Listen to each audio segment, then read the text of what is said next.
What's up, duelists? I'm back finally with a brand new banger video. I've been cooking, I've been in the lab, oh my gosh, I got something really cool to show you guys. I'm really excited about this deck.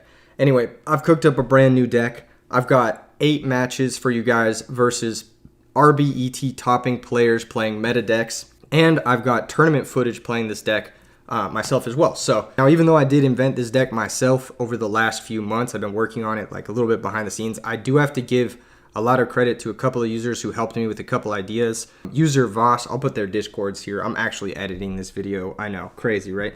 But yeah, User Voss, he helped me out by giving me the idea for part of this engine, and User Destroyed, who gave me the idea for part of this deck as well. This is I don't know. You guys got to come up with a cool name for this deck. I'm not really gonna name it. Yeah, this deck is really sick. Shout out to all the top 8 players, RBT top 8 players who I tested with, who didn't leak this deck because I wanted to make a cool video for you guys. Anyway, we got the paper profile. By the time we cut to the tournament footage here, I will have all of these cards, but for the paper profile, I'll be proxying 2 of them because I don't have access to them as of right now. So the way this deck works is it's actually a Dark Simorgh deck. We'll get into that in a second. But a key part of the way this deck works is by resolving Elemental Hero Stratos on turn 1. I don't know if this is the camera's gonna look nice or not, but whatever.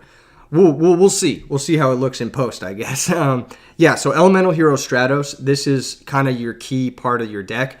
And actually, Summoner Monk is also another key part of your deck. He helps you get into all of the various engines that this deck plays.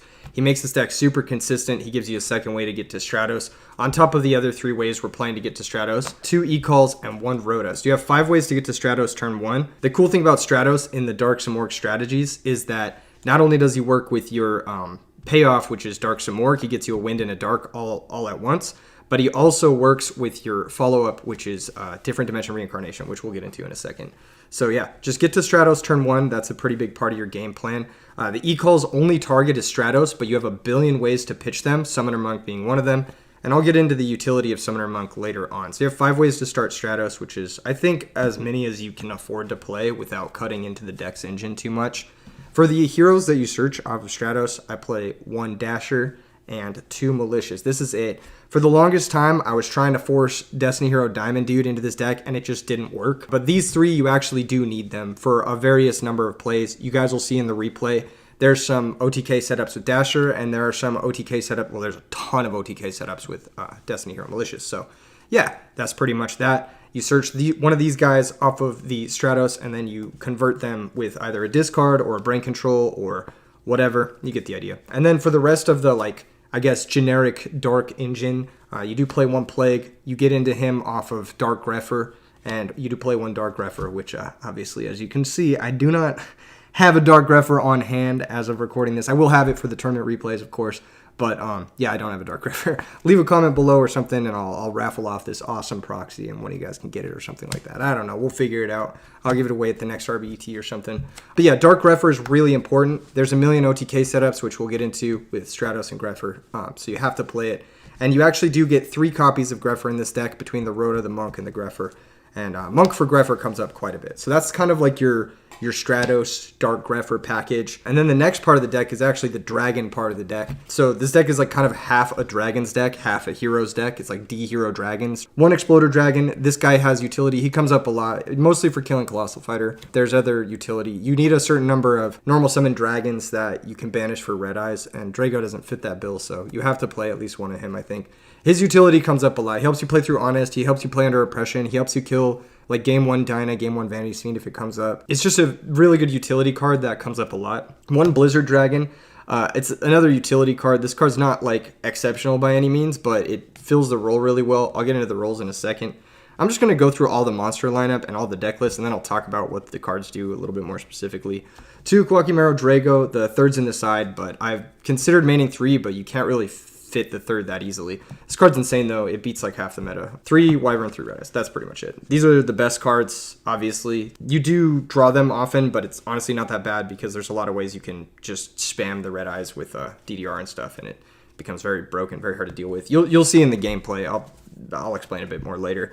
Triple Dark Simorgh. This guy's kind of the big facilitator of the deck. You can banish any one of your wind dragons. You have 5 wind dragons, or your Stratos, which you have 5 copies of. So you have 10 wins basically, and none of your wins are bad cards. They're all good cards. So you're not playing like dog shit cards like Lady Ninja or something like that just to get to your wins. And then all of the rest of your monsters more or less are darks, not counting like Exploder and Blizzard Dragon. So you have a bunch of darks as well. And then of course for the last 3 monsters, you got to have Dad, Gorge, Trag. These are just the best darks in the game. Each one of these cards is capable of winning the game on its own. And while we're at this moment in the video where I've described all of the monsters, let's talk a little bit about the payoffs of this deck, which is Dark Simorgh, Dark Arm Dragon, and Red Eyes Darkness Metal Dragon. These are like your big payoff plays, right? And then on top of that, technically like Malicious Plague is also a synchro payoff play, but these are kind of your big dudes, right? These are the guys you want to summon. If you look at Summoner Monk, and this is why I think Voss's idea was like super genius. Summoner Monk with a spell, like any spell, let's say like E-Call or something, you pitch E-Call, you can get to Stratos, which is Dark Wind for Simorgh. You can get to Grepher, which is 3 darks for Dark Arm Dragon, or you can get to any dragon, basically, whether it's Blizzard, Wyvern, or Drago, depending on what you want to get to, which sets up your red mat. So Summoner Monk on his own powers this entire deck. He sets up any one of your big plays. It's one of the best turn 1 plays in this entire deck just because it turns on any dead hand that you have. And then once you turn on these guys, that's what turns on your spell engine, which we'll get into right now. But this is kind of like step 1 is you get Stratos, Summoner Monk, or like a baby dragon, Grepher, or something like that. Step 2 is you summon like a big guy.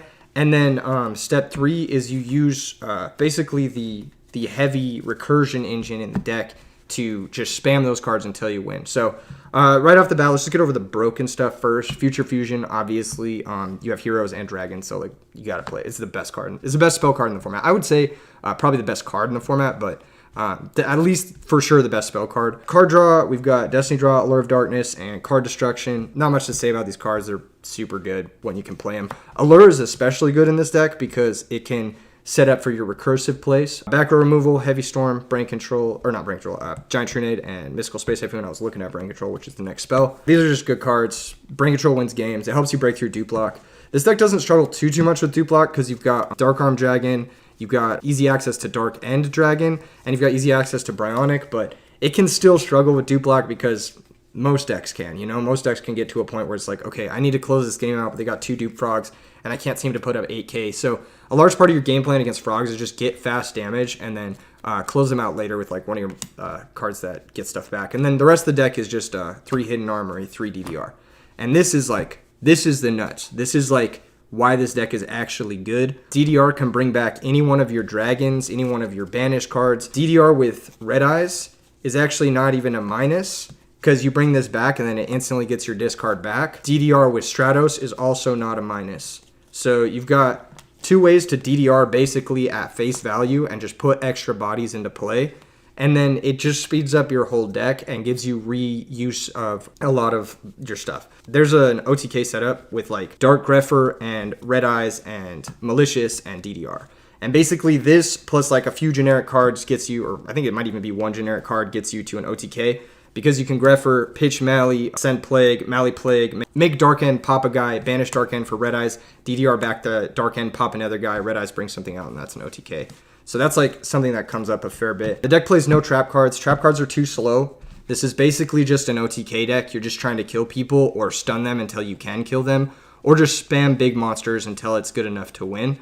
Dark Simorgh locks your opponent out of using trap cards, and Drago locks them out of basically a lot of comeback plays. A lot of decks' comeback plays are like dark or light monsters. They're like Dad, they're like Blizzard, they're like, oh, I'm going to go Bora, Gale, whatever. I can't do that with Drago in play. Judgment Dragon, can't do that with Drago in play. Gores, that type of shit. You just can't do that with Drago in play. And even against other Dragon decks, this guy just hard locks them out. And then Simorgh basically says, like, you can get this guy as early as turn 1 pretty consistently, but usually you're getting him like turn 2, turn 3. Very consistently, and as soon as you get him in play, then you just win against trap cards. If they have like too many trap cards in their hand, it turns your Trunade into a second Heavy Storm. You can Trunade back all their back row, and then if you can stick Dark Simorgh at that moment, they actually can't reset those cards, so it's almost like you killed them, which is pretty crazy. So you basically get to play 2 Heavy Storms in this deck, which is quite nasty. And then on top of that, you have some crazy stuff, like in one of the matches you'll see later, if you just open Future Fusion Simorgh, it's like okay, you have to answer 3 red eyes, and you have to do that without trap cards or without being able to set monsters. Post board, he shuts off your opponent being able to set Dyna to wall you. There's a million different things that this card does that's really, really good. But mostly, the biggest thing is that he's a facilitator for DDR. He banishes your key cards so that DDR can bring them back, banishes red eyes, make sure that hits the banish zone. And a nice thing about DDR too is that the most commonly played trap cards in the game and most commonly played cards in the game right now are banishing cards. So like Caius, D-Prison, Bottomless. I have a lot of games where I'll just summon a red eyes, my opponent will bottomless it, I'll DDR it back, and I'll OTK them the same turn. So the way that this actually extends into the most commonly played back row is really good, and this card helps you extend with DDR if your opponent uses something like Torrential Mirror Force Solemn, something in that realm. Anyway, let's get on the sideboard. This is the part that's kind of, well, let's do extra deck first, actually. Let's do extra deck. Extra deck's pretty important. I think these are the best cards for this extra deck. I've played a lot of games with this deck over the last 3-4 weeks, so these are the cards that have come up the most for me. You can make an argument for 1 or 2 cards being different, but I think these are the cards that come up the most over the most amount of games. Armory Arm definitely comes up, especially with Brain Control on like a Dupe Frog. That's just when it comes up. Catastor, yeah, best 5. I think it's better than Android. Urukizis, he pierces, comes up for game shots. Bryonic, Yugioh, nothing to say about those. Black Rose, nothing to say about this one. Stardust Dragon, nothing to say about Stardust Dragon. It's kind of insane. The cool thing about this deck actually is when you make your dragon extra deck monsters, you can actually banish them to red eyes, and then once they hit the banish zone, like let's say Stardust Dragon gets into circulation, you can keep DDRing back Stardust Dragon, and some decks like Vayu Turbo will just struggle to beat a looped Stardust Dragon off of like multiple DDRs. Thought Ruler, Archfiend, obviously, Colossal, obviously, all the 8s basically. Red Dragon, Archfiend. The last 2 synchros are going to be Iron Chain and Dark End Dragon. There are some games where you need to go into Iron Chain off of like Stratos Plague to be able to turn on red eyes in your hand. And so this comes up a lot. The only reason it's played is because it's a dragon that turns on red eyes in your hand. And then Dark End Dragon, this is the synchro that you probably make the most in this deck, because what you're going to be doing a lot of the time is you're going to make him off of Plague and Mali, pop something, banish him to red eyes, and then DDR him back, or if he dies, you just get him back with red eyes, pop more things. The advent of this card being easily accessible in Edison format is probably why this deck, or this style of deck, wasn't super explored back in the day. But the fact that this deck can just like use this card 4 or 5 times in a game is really, really insane. I mean, just getting 4 or 5 free pops is fucking ridiculous. And then the fusions. The fusions, 5-headed dragon, have to have it for future fusion. Absolute Zero. This actually comes up sometimes. In some matchups, you want to go Stardust really, really early. So you'll go like Future Fusion, send Malicious plus Blizzard Dragon, and that's another role that Blizzard Dragon fills, is that it's a water for Absolute Zero under Future Fusion. That's what it comes up for. It's just some games you just need to get that Mali access early, and then 1 Chimera Tech because this card's broken against machines. All right, that's pretty much the extra deck. Like I said, I think this is the 15 best. You could make an argument for the Urukizis being Mistworm, I think, is the only thing that you could maybe make an argument. But I think Urukizis is going to come up more than you brain controlling a 3-star or having like Exploder Dragon and needing to make Mistworm. For the sideboard, 3rd Drago against Light Dark decks, obviously. 2 DD Warrior Ladies. These are really important because they are a rotable out to Vanity's Fiend, Fossil Dyna, and Christia. So these are really, really important in this deck. And then also they kind of nicely combo with DDR. So like once you get it circulating, you have this reusable banish spell. So if your opponent ever like leaves a Treeborn in play or like sets Dandelion, it's also really nice against zombies or decks that are trying to recruit or stall you out with Spirit Reaper. It's just a really good catch-all. And the synergy with DDR and the synergy with like Rhoda and being able to find it is very, very important in this deck. 2nd Exploder Dragon. This guy's actually pretty important because in some matchups, you need extra outs to Vanities and Dyna, but you don't want to keep in Dragos. You want to side out a Drago, and you want to keep your dragon count high enough to where you have normal summon stuff that you can banish to red eyes. So he's kind of like the 3rd DD Warrior Lady that allows you to keep your dragon count high with also being able to side out a Drago in some matchups where he's not very good. Like this card is better against Machina than Drago is, unless they're like on Hamster, in which case it just depends. There are certain matchups where he's a little bit better. It's important to have the modal option. 2 Cyber Dragon. Machine is probably the hardest matchup.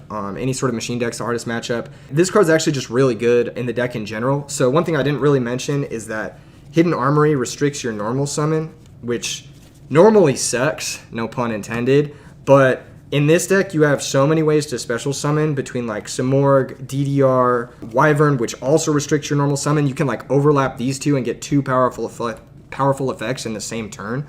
Like I can DDR, pitch Wyvern, bring out a Red Eyes, bring back the Wyvern. You know what I mean? Like if my opponent Mirror Forces me or Torrentials me, even if I use Hidden Armory to get that DDR, I can end phase bring out that Red Eyes again. So it just allows you to apply a shitload of pressure because most of your plays don't actually, or most of your power plays past the first turn don't actually require your normal summon. Cyber Dragon is just another way that you can play without your normal summon, which is why it's super important in the sideboard.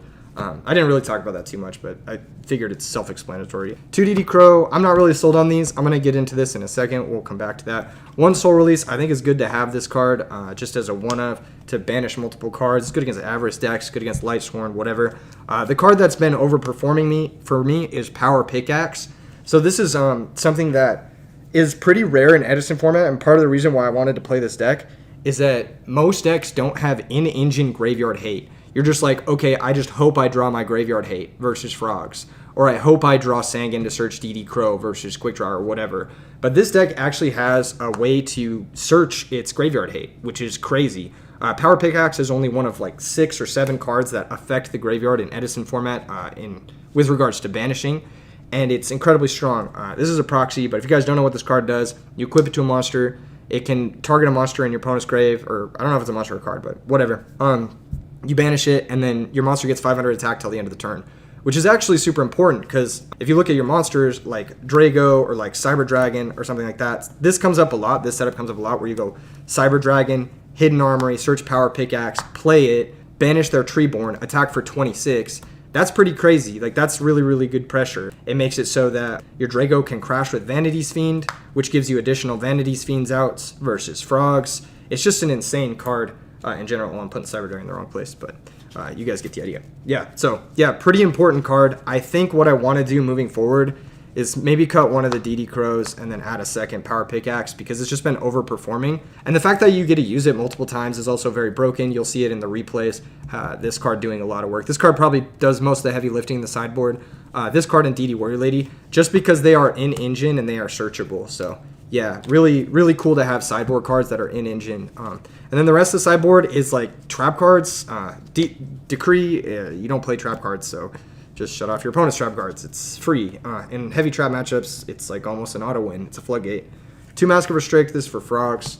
I never draw them. I don't even know. I might actually bump it up to 3 and cut this Dust Shoot. I have yet to draw, in all of my matches against Frogs, I have yet to draw Mask of Restrict, so it just hasn't come up. So I might need to just go up to 3. If I'm considering playing a Floodgate like Mask of Restrict, I think playing 3 of it might be the best. So I don't know. And this deck might also not need that much against Frogs once we get the second Power Pickaxe in here. I'm not really sure. That's just something I still need to iron out, but... as far as the sideboard goes, the stuff I'm really happy with are the 2 Dragons, the Cyber Dragons, the 2 Warrior Ladies, the Power Pickaxe, the Soul Release are all really good, and then of course the Decrees are very good. Then the last 5 cards, like, these can kind of be up to taste. I'm still working out these last 5 slots. I liked DD Crow because it's a dark that can set up Dad. It's a dark you can allure away. It's a dark that can set up Dark Simorgh if you just go like Drago attack and then you Crow something and then... You know, it's also interactable, like you can chain it to an Avarice or a Book of Life or something like that. But I'm not really sure. I'm not really sold on these 5, but these 10 you absolutely have to have, in my opinion. I think having the sweeping banish is really important. This also sets up for your own DDR, something that a lot of people don't realize is Soul Release can target your own cards. We're not playing Return. We're not playing any Torrential, Mirror Force, Solemn, any of that shit. Those cards are just slow as fuck, and they just sit there doing nothing. I wanted cards that are actionable as early as turn 1 or turn 2. And that's what I built the deck off of, and the deck feels fucking amazing. Let's go ahead and get into the matches. And if you guys think this deck is sick or whatever, make sure and drop a like and drop a comment. This video actually took me like quite a bit of effort to make. So if you want to see more videos like this, make it known in the comments. All right, gameplay time, folks. Gameplay time. Finally, I get to show you guys how this deck works. Oh my gosh, I've been sitting on these replays for a while. Not that long, but like longer than I normally do. All right.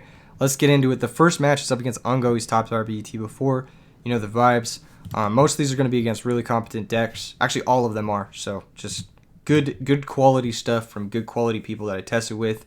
Opening hand is Cash Money. You can kind of see the vibes. Already we can e-call for Stratos. You always e-call for Stratos because Reinforcement can get Grepher, whereas E-Call can't. So yeah. There's also only one target for E-Call, so you want to burn that one as soon as possible. E-Call for Stratos, search Malicious to set up for the Grepher play. So you kind of need to map out what you search for with Stratos in this deck. It's usually going to be Malicious, but if you have stuff like Brain Control, sometimes it's better to get Dasher, or if you already have Malicious. I don't know. We'll get into that more later. I wrote it for Grepher now because I figured, okay, what are the chances he opens Dust Shoot and punishes me for this versus what are the chances that I draw the Grepher next turn, with it being my only Rhoda target and then me having a dead Rhoda instead of a potentially live card. I figured that I'd rather just Rhoda for Grepher now, take the risk that he either A, doesn't open Dust Shoot, or B, doesn't even play Dust Shoot, and then just have the 100% chance at a live draw next turn. 100%, close to 100%. We could draw the second E-Call, but that's neither here nor there because we could always pitch it to the DDR. All right, moving on. Pass, he goes charge, mill 2 Raikou, search Raikou. Straightforward stuff, set, pass turn. Book of Moon tells me either Machina or Quick Draw. Usually Vayu Turbo doesn't play Book of Moon, but lately there has been a list going around, the Spooner Boy list, that top forward, I believe RBT, one of the online ones, and also top forward, I believe RBT LA plays double Book of Moon. And I'm really surprised to see that more Vayu Turbo players don't play Book of Moon because I actually think it's very good in that deck. Anyway, we pick up Dark Samorg, which is cash money, but he does have Dust Shoot, so we get punished for our play, even though I do think it is the correct play to thin out the Grepher this turn. There is some argument to like leaving the Grepher in deck 2 as a way to like lessen the chance that you draw the second Mally, but even drawing the second Mally is not bad as long as you have Plague access, so it's really not that big of a deal. He's going to put back the Grepher, so kind of stupid that I burnt the Rhoda, but it happens, you know. We're just going to attack the set. It's going to be Raikou, pop the Stratos, keep it simple. He does reveal he's on Volcanic Quick Draw, so pretty scary matchup. They can gun down some Morg pretty easily. They have Black Rose plus Battle Fader, so we need to be careful about how we like try to go for OTKs and how we apply pressure. So I go for Hidden Armor here because I don't really want to normal summon, and we thankfully mill the second E-Call. So pretty lucky on our part. Just grab another DDR. That's all we have game 1. Just pass. He goes Avarice, so pretty strong start from the opponent, I would say. Just has the good stuff. Mills 2 monsters, mills 2 more monsters into live Avarice. Pretty unlikely, but also pretty strong. So he's going to summon Lila, attack for 17. We can always run this over, not a big deal. Set 2, pass, Emphase mills 3, hits Volcanic Shell. So pretty good stuff from the opponent so far, but no Dandelion access, so we're still kind of in this one. We draw Plague, so pretty good draw. I think what I was thinking here is that most of my hand wants to be in the grave. I'm going to set DDR and card destruction. However, there's arguments not to do that. I do think that that's the best play. Just thinking about it, considering it. It also means that it gives him higher chances of drawing into a second shell, which I like. I just want to brick my opponent's hand. I go for card destruction. Unfortunately, he chains Space Typhoon on the DDR. Space Typhoon was always going to get DDR though, so I'm happy he got it before we went for the discard. So we discard 5. He discards 2. We're going to draw 5, and we're going to draw a really good hand. We've got Dark Samorg, which is now live. We've got the live 8-star. So yeah, we're just actually cooking, and we've got Gores. So pretty good stuff. Just going to go for the stack for Plague, banish for Mally, special that boy, Torrential Tribute. So 1 for 1, or 1 for 2. We spent the Mally and the Plague, which is only 1 card to stack for Plague for Lila and Torrential. But we did go minus on the card destruction, so it's like 2 for 2, kind of. We're going to banish special Samorg. If he stops this, then he can't. Then we can just summon another Samorg, I believe. Yeah, we still have a Wind in a Dark. And we can still also Hidden Armory for DDR to bring back the third Samorg. So we can just triple Samorg him if we wanted to. A Hidden Armory for DDR. Now, I'm not certain his last back row isn't Mirror Force or DDR or something along those lines. We could, I believe, go for game. I believe triple Samorg is 8100. So we could go for game here. And you can see how this deck just extends through back row like it's nothing. But I decided to play it a little bit more safe because if it is Mirror Force and we go for game, we lose our whole hand for no reason. And he's forced to Mirror Force the 1 Samorg as it is. So let's just go ahead and attack for 27. And he doesn't stop it. So I'm like, okay, that's pretty good. He tries to set a monster and I'm like, nah, can't set cards. As long as Dark Samorg is in play, your opponent cannot set cards. Against these Raikou style decks, This card is incredibly potent. It shuts off all of the trap cards that they draw, and it shuts off all of the Raikos and Hamsters and defensive cards that they draw. Shuts off usually somewhere between 15 to 20 cards in people's deck.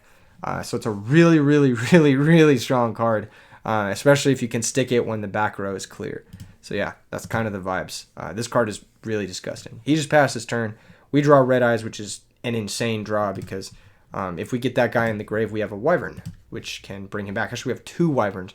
So that's a card that we can discard to DDR that gives us basically +1. And then if it ever resolves its effect as well, it's +2 off of just discarding it to DDR. So you guys can kind of see, once the engine is going in this deck, how insane it is and how resilient it is, just by like spamming these big bodies that just keep coming back. And you can summon so many of them in a turn because they're all special summons.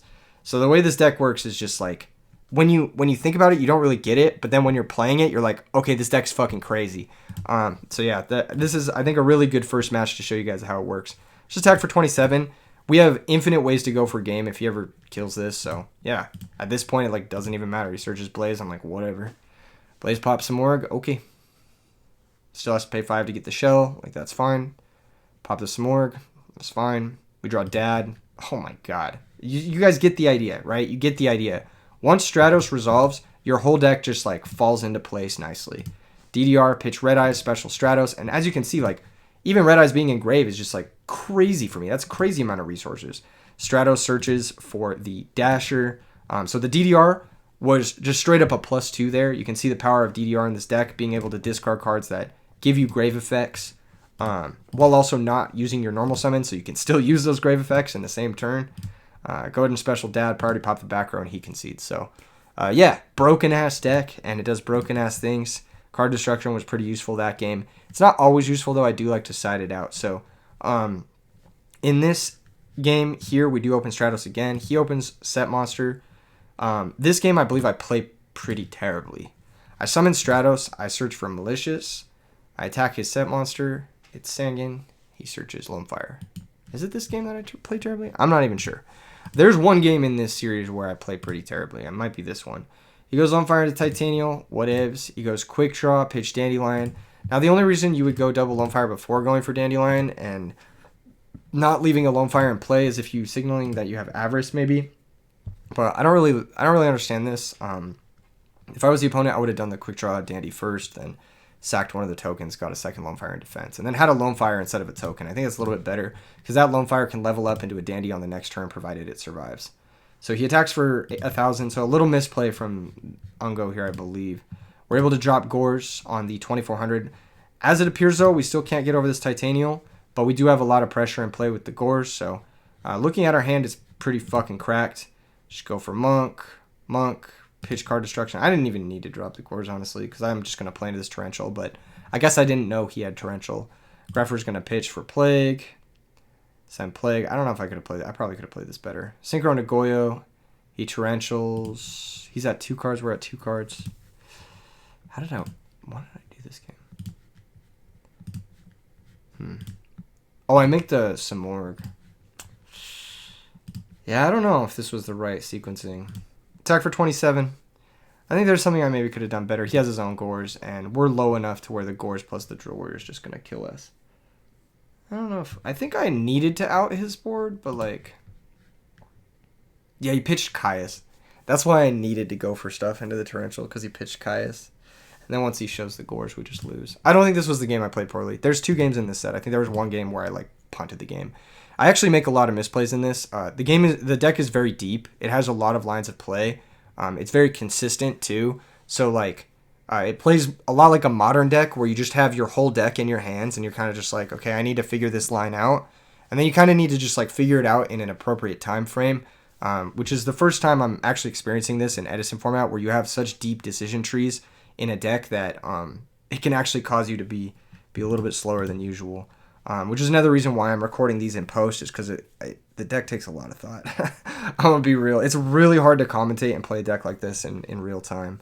Anyway, draw Blizzard Dragon. So this hand does have the Stratos access, which is nice. We're going to road up for Stratos. Stratos is going to grab Malicious. We have the setup with Greffer Mally. We have Drago plus a reveal. We have DDR to get stuff back if they get banished. So it's looking pretty fucking good for us. Just starting Stratos in Edison format is basically like Pot of Greed. If you look at the list, we have 5 Pot of Greeds. So it's pretty fucking strong. Like, I don't know how to describe it other than just like, if you're going first and you start summon Stratos, like you're just at such an advantage. It's crazy. Set pass, we draw some Org, which is crazy because that's going to facilitate both our DDRs. I'm going to go for a mid-ground play of just Greffer, pitch, attack with Stratos first. If it's Raikou, he might try and pop the Stratos to avoid Dad. So he does. It's not Raikou. He set Debris, so that means his hand's pretty weak. And he probably didn't set Torrential. So I'm going to go ahead and bring out Malicious, stack for Plague, Synchro here into Dark End Dragon. Now, like I said in the deck profile, this guy's insanely broken in this deck because it turns all your DDRs into pops, basically. So, like, we can just pop his Debris Dragon here so he can't Caius us. Pass the turn back. He's got Blaze Accelerator, unfortunately, plus Shell, so that's just going to cook us a little bit here. But he is going to pay 1,000 life points, which is very real against the OTK deck, and the deck that has a shitload of extenders and way to attack through all this. So, yeah, just pops all our board, which is totally fine, and just passes the turn back. Go ahead and special summon Dark Samorg. Now that Dark End is banished, we can get it back with DDR, which is incredibly strong. I'm going to go ahead and lead with Drago to play around Battle Fader. So now he's locked out of Lights and Darks, and he's locked out of setting cards, so that's a significant portion of his deck, I'm assuming. I mean, attacks for 19 here, he takes 19. Attack for 27, he takes 27. A lot of you guys may be thinking, what is his back row? It's actually Book of Moon. One thing that this deck does really nicely too is Dark Samorg, when it's in play, your opponent can't set cards. That does include the activation of Book of Moon because it's technically setting a card. I'm not certain on this too, but I'm not certain, but I do think Dark Samorg also prevents Hamster from summoning as well. I need to Google that ruling, but it prevents a lot of stuff that you wouldn't think like it prevents that come up here and there, basically. So it's good to know your rulings with Dark Samorg. Also good to know that it has this second effect that it can special summon itself from the graveyard. That comes up a lot in this deck too. It's a pretty good OTK enabler. So we just hit for a big damage there, and he's just at 24, and we have 3 ways to force that 24 through with the Dark End. So, and he can't set cards. He can't special summon Lights and Darks. He's going to quick draw here to get his Avarice live. Needs to get the 5th monster in the grave. He's going to shuffle back, shuffle back, shuffle back. Draw 2 cards. Pass the turn back to us. Dark Samorg is going to attack. He's going to try to book, and I'm going to tell him you cannot. And I say, you want to run one more. So, yeah, we run one more. And, yeah, here it is. This is the second match. Opening hand, we win the rock, paper, scissors again. We've got Stratos, so pretty solid stuff. We're going to Stratos, search. This time we get Dasher. This hand's a little bit weaker. We don't have, like, the Greffer, which I think is a pretty important card in this deck, but we do have Trag, which is nice. He opens very strong. He's got Quick Draw Dandy, so that's pretty good. Synchros into Drill Warrior, attacks the Stratos. We are able to drop Trag. He pitches Volcanic Shell, so pretty much the nut draw from him. That's like about as good as it's going to get. I think this is like a 10%er from his deck, and our 10%er is just opening Future Fusion. So there's that. Sets back row passes. I sack for Dasher, and I banish Stratos. This is the game where I play like shit. And special Dark Samorg. So what I should have done here is when Dark Samorg summon resolves, I should just be like, okay, he doesn't have Torrential, because he would absolutely Torrential Dasher plus Dark Samorg. There's no reason not to Torrential this board, right? So what I should have done was actually DDR pitch Mally, special Stratos, use Stratos' second effect to blow up his back row in case it's a Mirror Force. So we would blow up his back row, and then we could use the Mally effect to special summon itself. If we wanted to, attack the token, and then attack directly with all of our monsters, which totals to about, I believe, 48 plus 18, 6,600 damage. So he'll drop to 900 life points. And then from there, it would be a matter of trying to find the last 900. It also makes it so he can only use Shell one more time this game. And the Drill Warrior, like, bringing back 2 Dandy tokens while we have 4 monsters in play is a lot less scary than Drill Warrior just, like, coming back with Dandelion when we only have 2 monsters in play. So a pretty weak decision on our part, and I think it does cost me this game. I think that this misplay cost me this game. Knowing when to get aggressive is a huge part of Edison format in general. And even though I've been playing this format every day for the last almost 900 days now, it's still hard. It's still fucking challenging. So I still get a kick out of it, you know. But yeah, we lose this game. We lose this game. We definitely should have won this game, but alas, here it is. He's just gonna be able to come back, and yeah, it's pretty bad. He doesn't even use the Nitro Warrior effect. I don't think. Yeah, he totally could have. Dealt us more damage. Sets monster. Doesn't even banish the drill, which is crazy. We do have a decent comeback play, but the Stratos should have popped his back row last turn, and so we're not going to be able to come back under Book of Moon. If we had done the play last turn, even just to bring back the Stratos and not even use the Mally, oh man, we could have done so much more. Dasher, special Red Eyes, normal Monk pitch E-Call, bring out Greffer. I basically have to gamble his back row is nothing, which is stupid. His back row is obviously something, right? Or else he wouldn't set it. Or it could be Space Typhoon. That's like what I'm gambling on, but yeah, it's pretty bad here.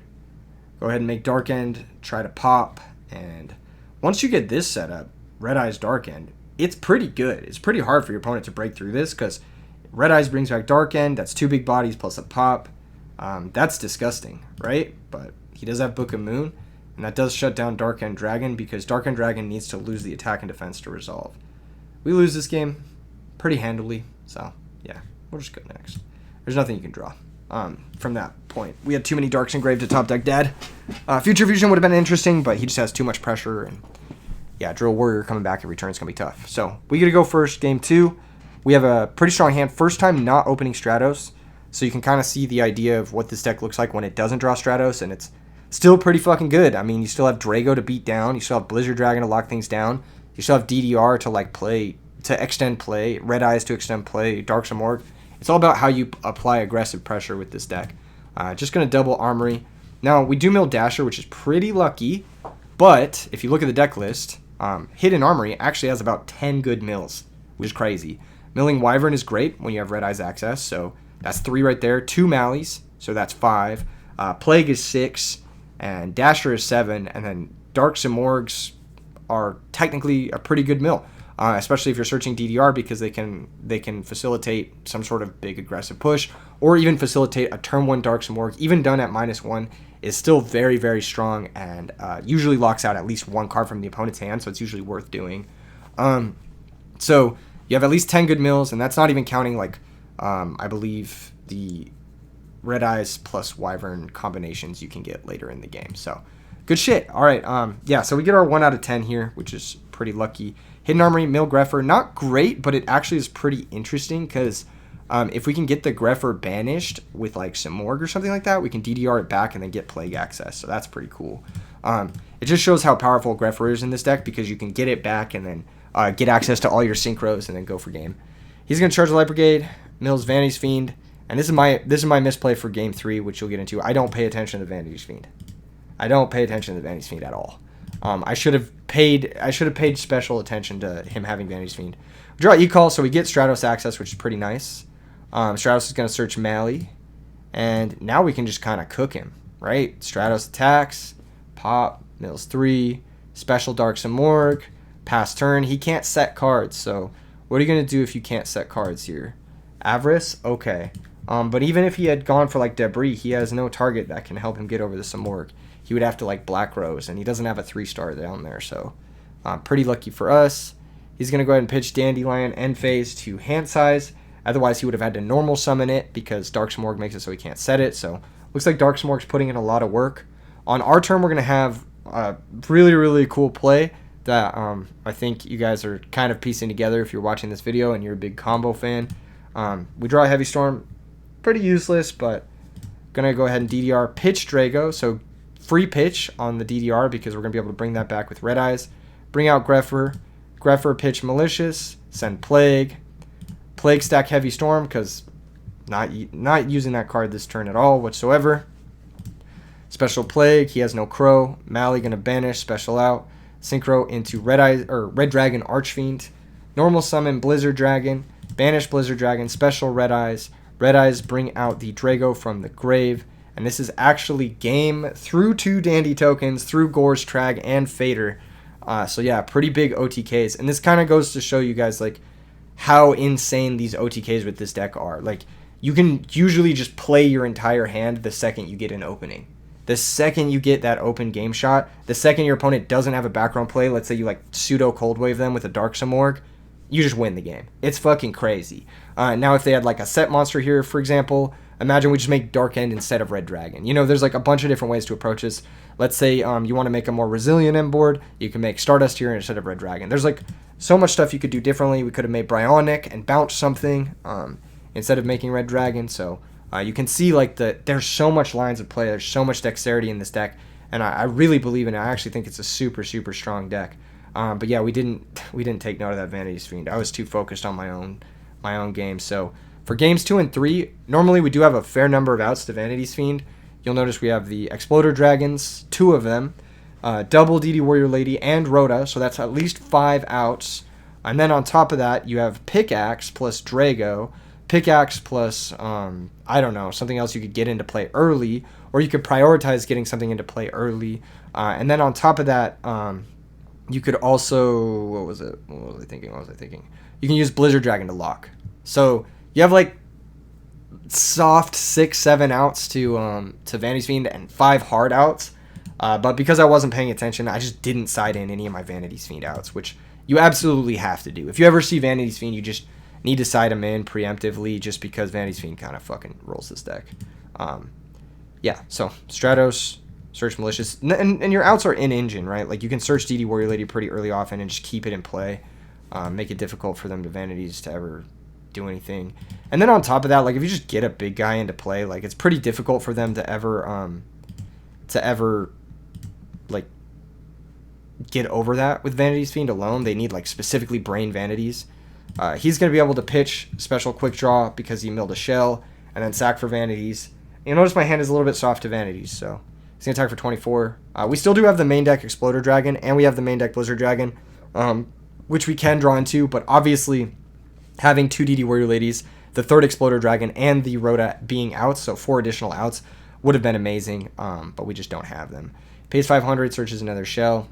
Brain Control is also an out. I forgot to mention. Brain Control is also an out, so it's actually closer to like 7 or 8 outs, which with 32 cards in deck and 3 draws with the Allure, like should be able to see it. We draw Hidden Armory, so not ideal. Don't want to play it because I don't want to mill my outs to Vanities, so we're just going to Allure to try and draw it. We don't really get there, so we're forced to banish some Morg, and I'm like, fuck, this sucks.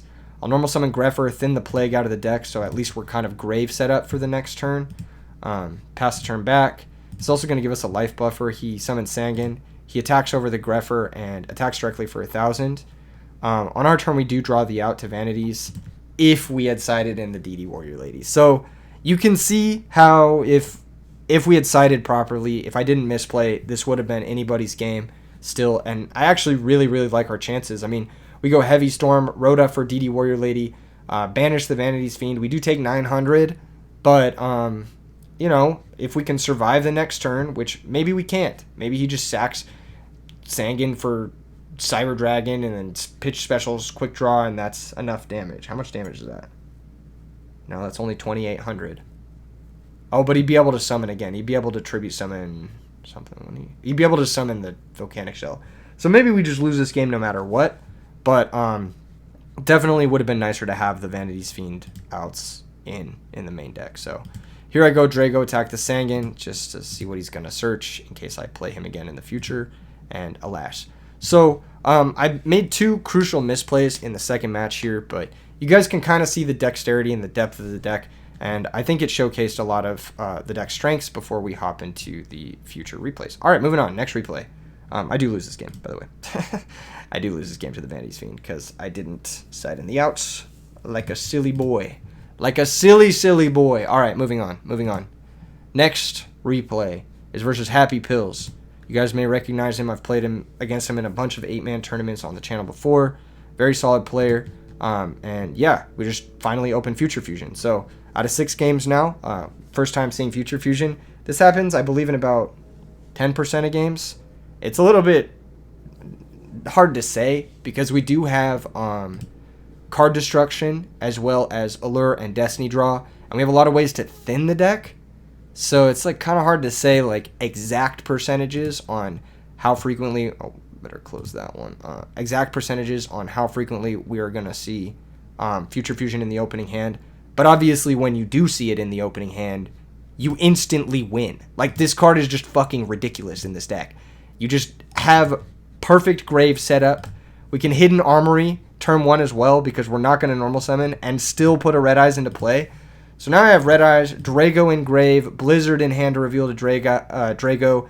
Even if this Red Eyes gets banished, I have 2 ways to bring it back with DDRs. My opponent's just down cards. Even if they kill the Red Eyes, I can bring it back 2 more times.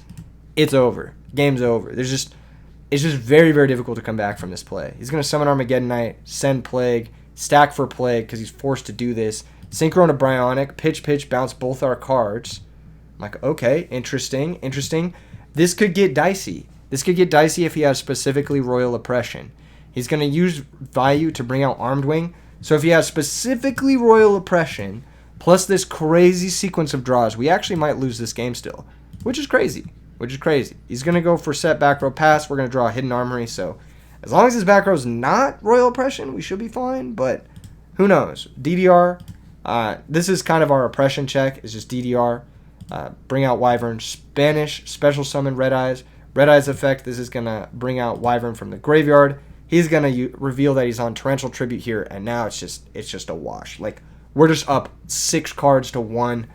We've got 2 Wyverns in the grave as well. Oh, 7 cards to 1, my bad. If we're counting the Wyvern resources. I can just banish, bring out Red Eyes in the end phase, and it's just like, I could have even Hidden Armory there to add back the DDR. I don't know why I didn't. I maybe didn't want to mill the second Malicious. That's probably why, but it's neither here nor there. He summons Card Trooper, mills 3, attacks into the Red Eyes, tries to draw into something. I'm not even really sure at this point. Maybe Oppression. He sets back row, activate Red Eyes. He doesn't have Oppression. We attack. 19, attack, 28. He reveals Deep Prison. That's fine. Main phase 2, normal Monk effect, pitch card destruction, special Stratos, search Dasher. Dude, we're just up a million cards. We just have infinite cards. And like, oh, the Red Eyes is banished? Whatever. Break this board, and then we'll just bring back the Red Eyes 2 more times while pitching Dasher, making sure all our top decks are alive. And end phase reveal the Blizzard. So, yeah, it's just going to be game over here shortly. Sep reveals the Heavy Storm. Unfortunately for him, I actually make a pretty bad play here. I sack the Drago for Dasher. I believe I had a game shot if I did this a little differently. How was I thinking of doing this? I sacked the Drago for Dasher.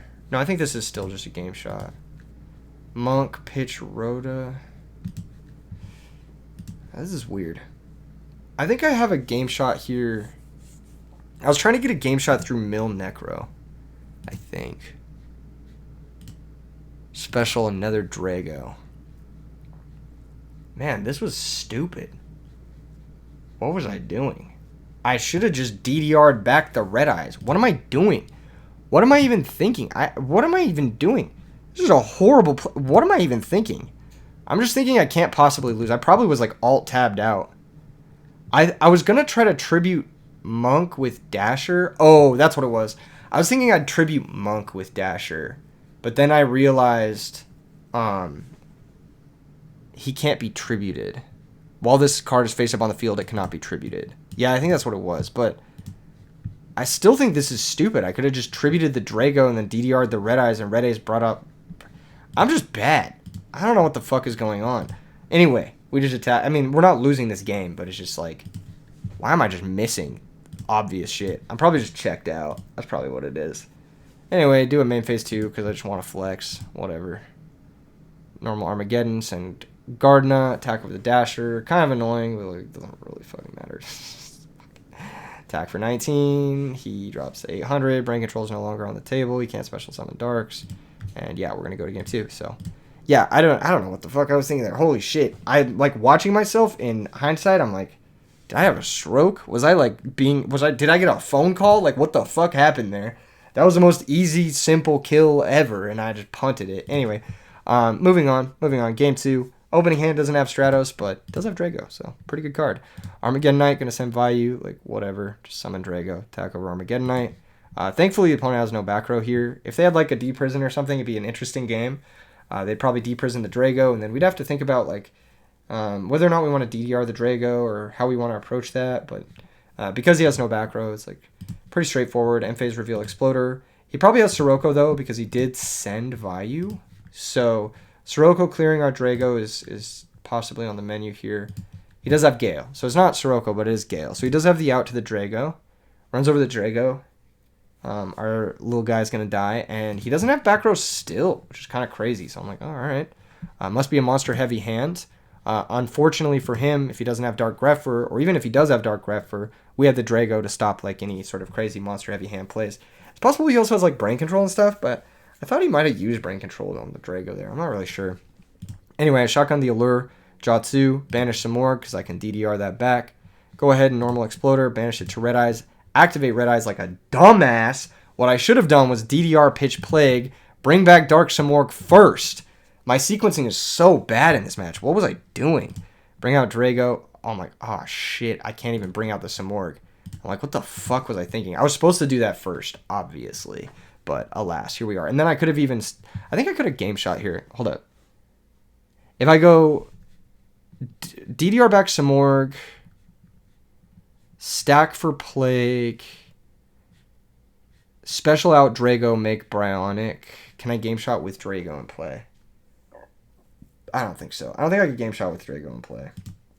But, whatever. That was stupid of me. I also didn't even need to trade the Exploder there, but... I didn't want to leave it in play. I don't know why. Past turn, he does have Brain Control. Super annoying. Attacks over this. And then, yeah, I just punted this match. I punted this match so much. What was I thinking?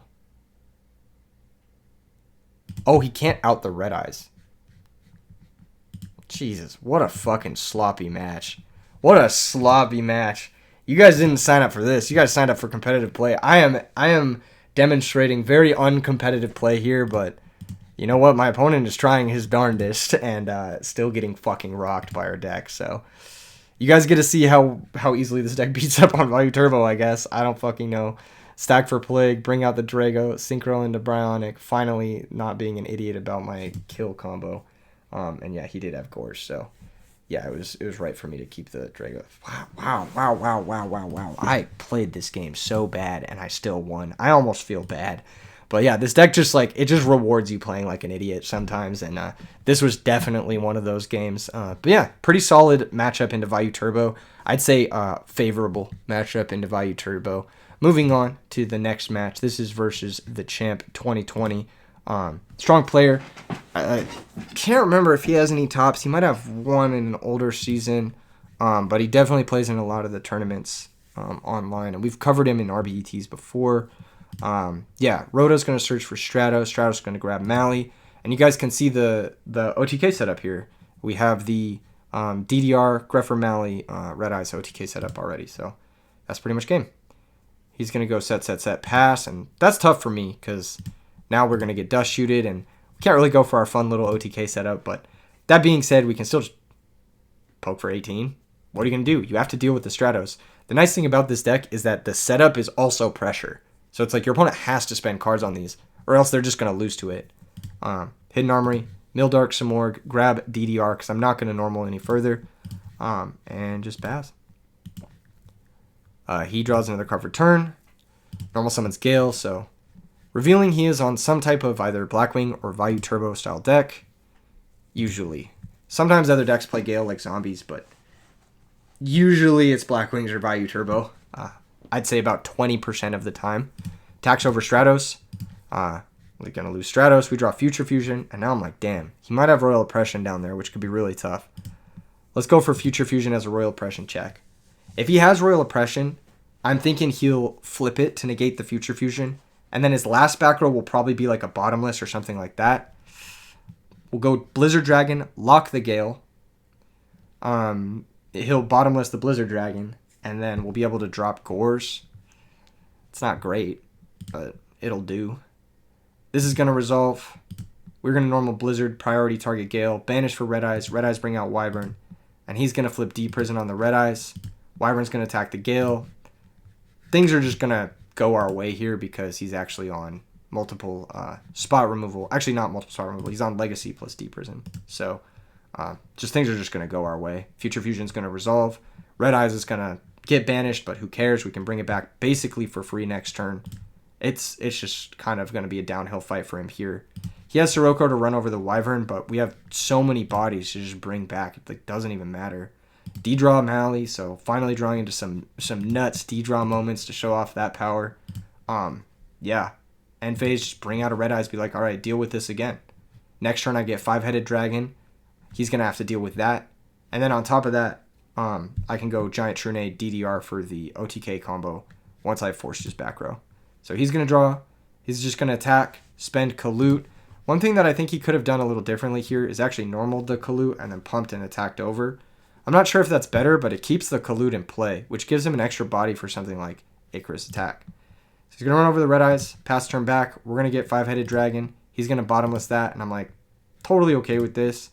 I'm going to go for Giant Trunade. He's going to chain Legacy, and we found Dark Arm Dragon. So the deck is just stacked full of broken cards, and you're going to draw into them because the deck, it thins itself out, whether with Future Fusion or Rhoda or Stratos or whatever, and it leaves only broken cards left in the deck to draw. Kind of like how Frogs works, but your broken cards are like fast too.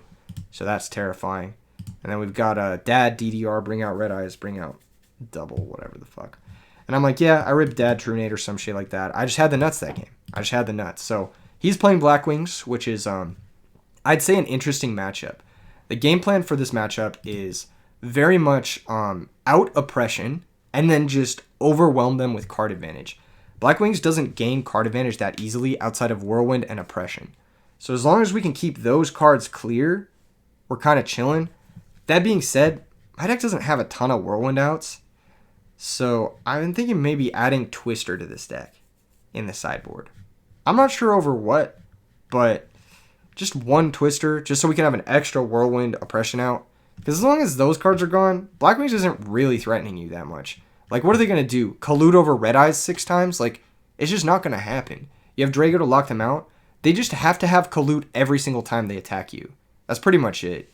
And then Icarus attack, like, Icarus attack doesn't trade that favorably into, like, Stratos, Wyvern. Wyvern, Stratos crash favorably into, like, Shura, Bora. So it's like you just have a lot of favorable exchanges. You have Gore's Trag to, like, be really annoying. You have the same power cards, like Dad, Brain Control, Heavy Storm. So you have the same sort of, like, degenerate wins that they have. So you're kind of going head-to-head on the degenerate side. And then if you just ever resolve, like, Sweeper into Haymaker, like, you kind of just win, honestly.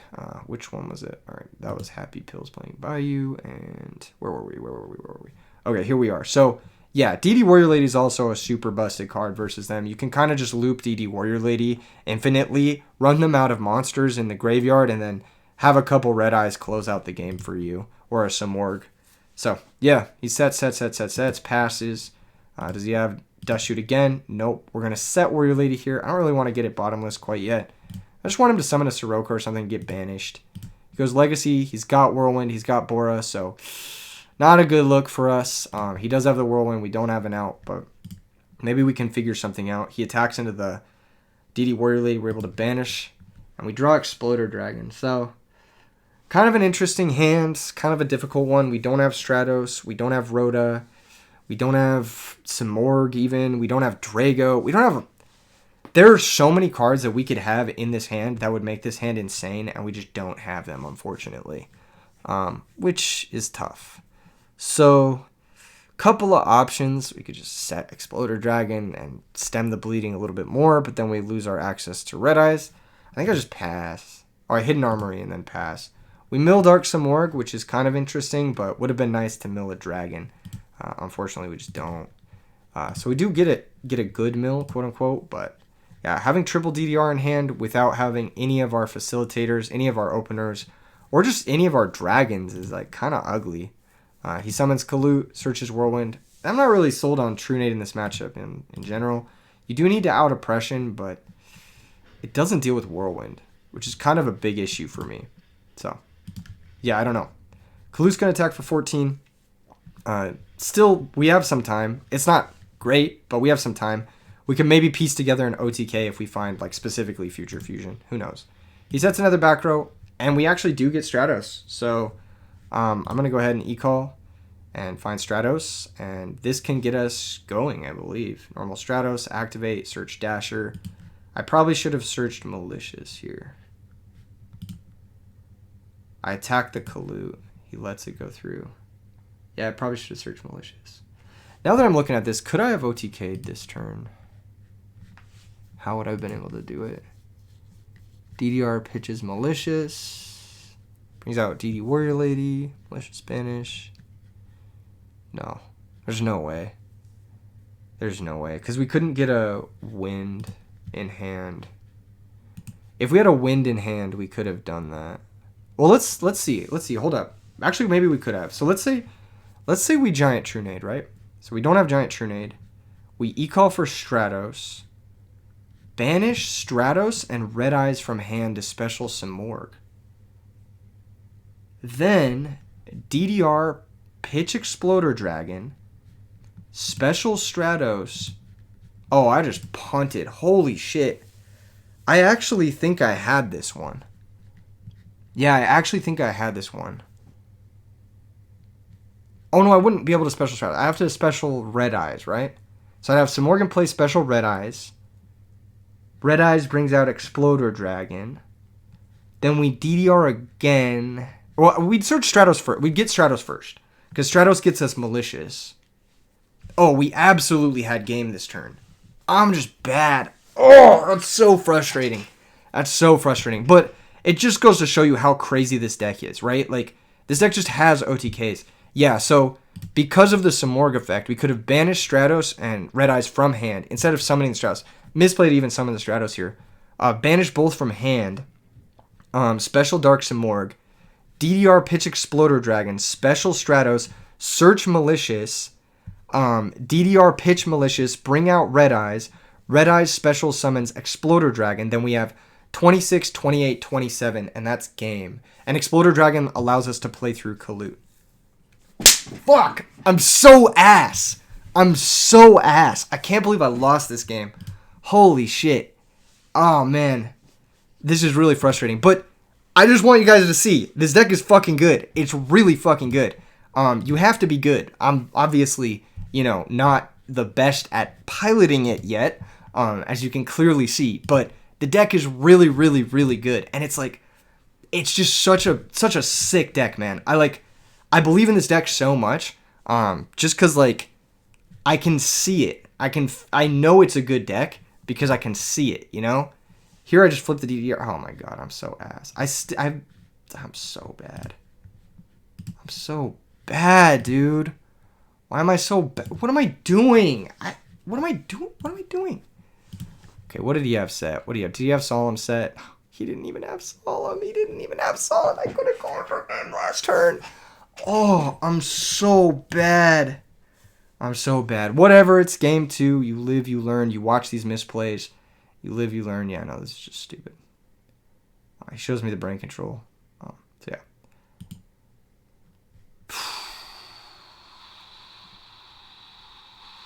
Doesn't matter. Open Future Fusion game 3. Doesn't matter. Always had it. Future Fusion, reveal 5-headed dragon, win the game. Instantly. On the spot.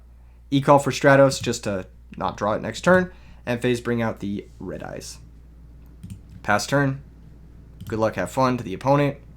Whirlwind, Sirocco. So that's pretty good. We both opened our power. What's he going to do? He's going to have with Red Eyes.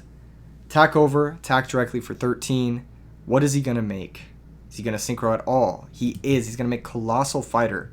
Thankfully for us, we have an out. So he's going to set, pass. We draw the second e-call. Unlucky, but our hand's pretty good. Excuse me. Can't complain. Normal summon Stratos. Search Dasher. And we just have to kind of not die this turn, I believe. That's the goal. Yeah, just pass and hope to not die this turn. This is a lofty goal. A lofty attempt. But yeah, he just attacks over the Stratos. Thankfully, we just don't die this turn. Yeah, we're going to draw into Plague. And how did I attempt to approach this? Special 5-headed dragon. Brain control Colossal Fighter. That's going to work. DDR pitch Plague. Special Red Eyes Wyvern. Stack for Plague. Make Bryonic. Bounce all 3 of his back row. And attack for game. Shit. I didn't need to do all that. I didn't need to do all that, but I had to. I had to redeem myself for missing the OTK the last game. Oh my god. This deck is so good. It's so fucking crazy good. Look, we just OTK'd turn 2 through 3 back rows in an active world. Like, what? That's fucking crazy. Alright, moving on. Moving on. Next match is versus Covizzy19. He is definitely not topped in RBET. I would know if the name Covizzy19 is topped in RBET. That being said, he is playing a competent deck, so I figured I'd show this replay. Hidden Armory Mill's dad, kind of rough, but no Stratos, also kind of rough. It is what it is. He draws passes. I'm like, all right, fucking Drago, nice scores. But we don't have a dragon to reveal, so a little weird. I considered card destructioning to reveal the dragon, but I'm like, he's probably not going to think that I have Gores if the Drago just dies. But he might. He might. You never know. Attack for 19. He still might. He sets a monster, passes. We draw Red Eyes Wyvern, so turn too late on drawing the dragon for the Drago, but it's fine. We have Dark and Wind in the grave, so we can special summon out Dark Samorg. We can attack the set. It's Raikou. Raikou's going to pop Dark Samorg, and he's going to mill Vayu, Burial, and Oppression. Very happy to see Oppression get milled, but not super happy to see Vayu get milled. That's kind of tricky for us. We do have some play here. We've got Brain Control, we've got Gorge, we've got DDR, so we have a reversal OTK, especially because we got that initial chip with the Drago. Basically, any chip damage in this deck is god tier because it's like, now you need like one less card to kill your opponent, or you can extend through one more back row, so that's pretty good. He draws a card, sets back row, passes. I'm just going to poke him for 18, and he's going to let that happen. I'm like, all right, now there's no way I'm not winning this game unless I get specifically OTK'd myself through Gores. Going to be pretty tough. He's going to Brain Control Red Eyes Wyvern, attack for 18. I believe I dropped Gores. Yeah. I'm just like, all right, Caius me now or forever hold your peace. He Caiuses me now, and I'm like, okay, there's no way I shouldn't be able to win this game, right? Let's Destiny draw, pitch Dasher. We find Greffer plus Monk. I'm going to go ahead and summon Greffer, pitch Monk, send Plague, stack for Plague, Synchro into Bionic, bounce his back row, and I'm like, ah, shit, he has Gores, doesn't he? Brain Control, the Caius, attack for 23, and he does have Gores, and I'm like, I probably could have played this better. And I think I could have. I think I could have done this better. He drew past turn 1, so it's like obvious he has Gores, right? Attack the token. And I just concede. That was stupid. I definitely could have played that game better. I'm ass. Alright? There's definitely a line there. I'm not going to go through it. Someone in the comment section will go through it. I'm like, whatever. My deck cooks Vayu Turbo. Who cares? I'll just win game 2 and game 3. Hidden Armory Mill Dad again. It's like I make a living drawing the exact same hand, except this time I have Drago revealing Red Eyes Darkness Metal. So we're going to pass. He's going to set a back row. I've got another Drago. He's going to bottomless that. I could have DDR'd that to continue playing, but I didn't want to waste my DDR quite yet. He's going to summon Greffer attack for 17. I'm like, all right, that's fine. Sets back row passes. We draw a third Drago. I'm going to Brain Control because us having Greffer access here is kind of nice. I'm going to go ahead and attack for 17. Use his ability. Oh, no, sack him for Dasher, yeah. So just get Dasher into play. Dasher's pretty strong. Removes the Greffer. Doesn't play into Oppression. Doesn't play into anything weird. And we just solidly like 1-for-1 his guy. Plus take back the initiative. We draw into E-Call, which can get Stratos. Do I do that? Do I Stratos pop? I don't remember. I think I do. Yeah, Stratos pop. DDR, bring out Drago. That can't be right. Hold on. Is it right? Is there really nothing else I can do here? Oh, no, yeah, I miss an OTK here. I can already tell. So, yeah, DDR to bring out Drago to get the Wind and Grave. And what I should do here is... Well, if I wanted to play through Gores, I shouldn't do this. Hold on. Yeah, I could have sacked the Drago to Dasher to make it 31, then specialed the Dark Samorg, and that should be game. Because I believe that's well over 63. But it doesn't game shot him through Gores. That being said, I maybe should have done it just to get the Samorg in play, and then we can run over the... Nah, because he could just crash with the Samorg. I don't know about this one. This is an interesting one. Maybe this is the right play to play through Gores. I wonder if there was a different way to do this. Oh, there was. Let's say we sack Stratos. Oh, we could have sacked Stratos. Yeah. Yeah, there was a different way. Yeah, we have guaranteed game. We sack Stratos to Dasher. He goes to 31. Special summon Dark Samorg. DDR back to Drago. Yeah, that's guaranteed game. Okay, yeah. Dude, this deck is fucking hard. It's fucking hard and it's fucking good. There's so many lines, dude. Yeah, sack Stratos. Pump him to 31. Banish the Stratos and the Dad. Yep. And then we have Drago plus Samorg. Okay, yeah. I just missed lethal there. Pretty silly of me, and he has Lightning Vortex. He's going to set, and he's going to Soul Release my whole grave, so things look rough. I draw Hidden Armory, and I'm back in it, baby. I'm back in it. Normal Drago attack. Try to bait the back row, but it's just going to run over a Vayu. He's going to set a Monster Pass. Draw Exploder, really good draw. Hidden Armory's going to mill Wyvern, so really lucky for us. Add back the DDR. DDR pitch some more. Bring out Drago. Attack. He's going to pop the other Drago. That's fine. He mills Plague. Doesn't even matter. We have Drago in play. What are you going to do about it? We draw Wyvern. We attack. And, yeah, he concedes. So, yeah, going to game 3. Yeah, I definitely missed that OTK. That's crazy. There's so many fucking plays with this deck that I missed while playing it, but I think just practice with it is going to get good, and that's why I practice these matches before the tournament matches that I get into later, because it's good to be aware of all these lines. Allure of Darkness, banish the Sirocco the Dawn, set pass.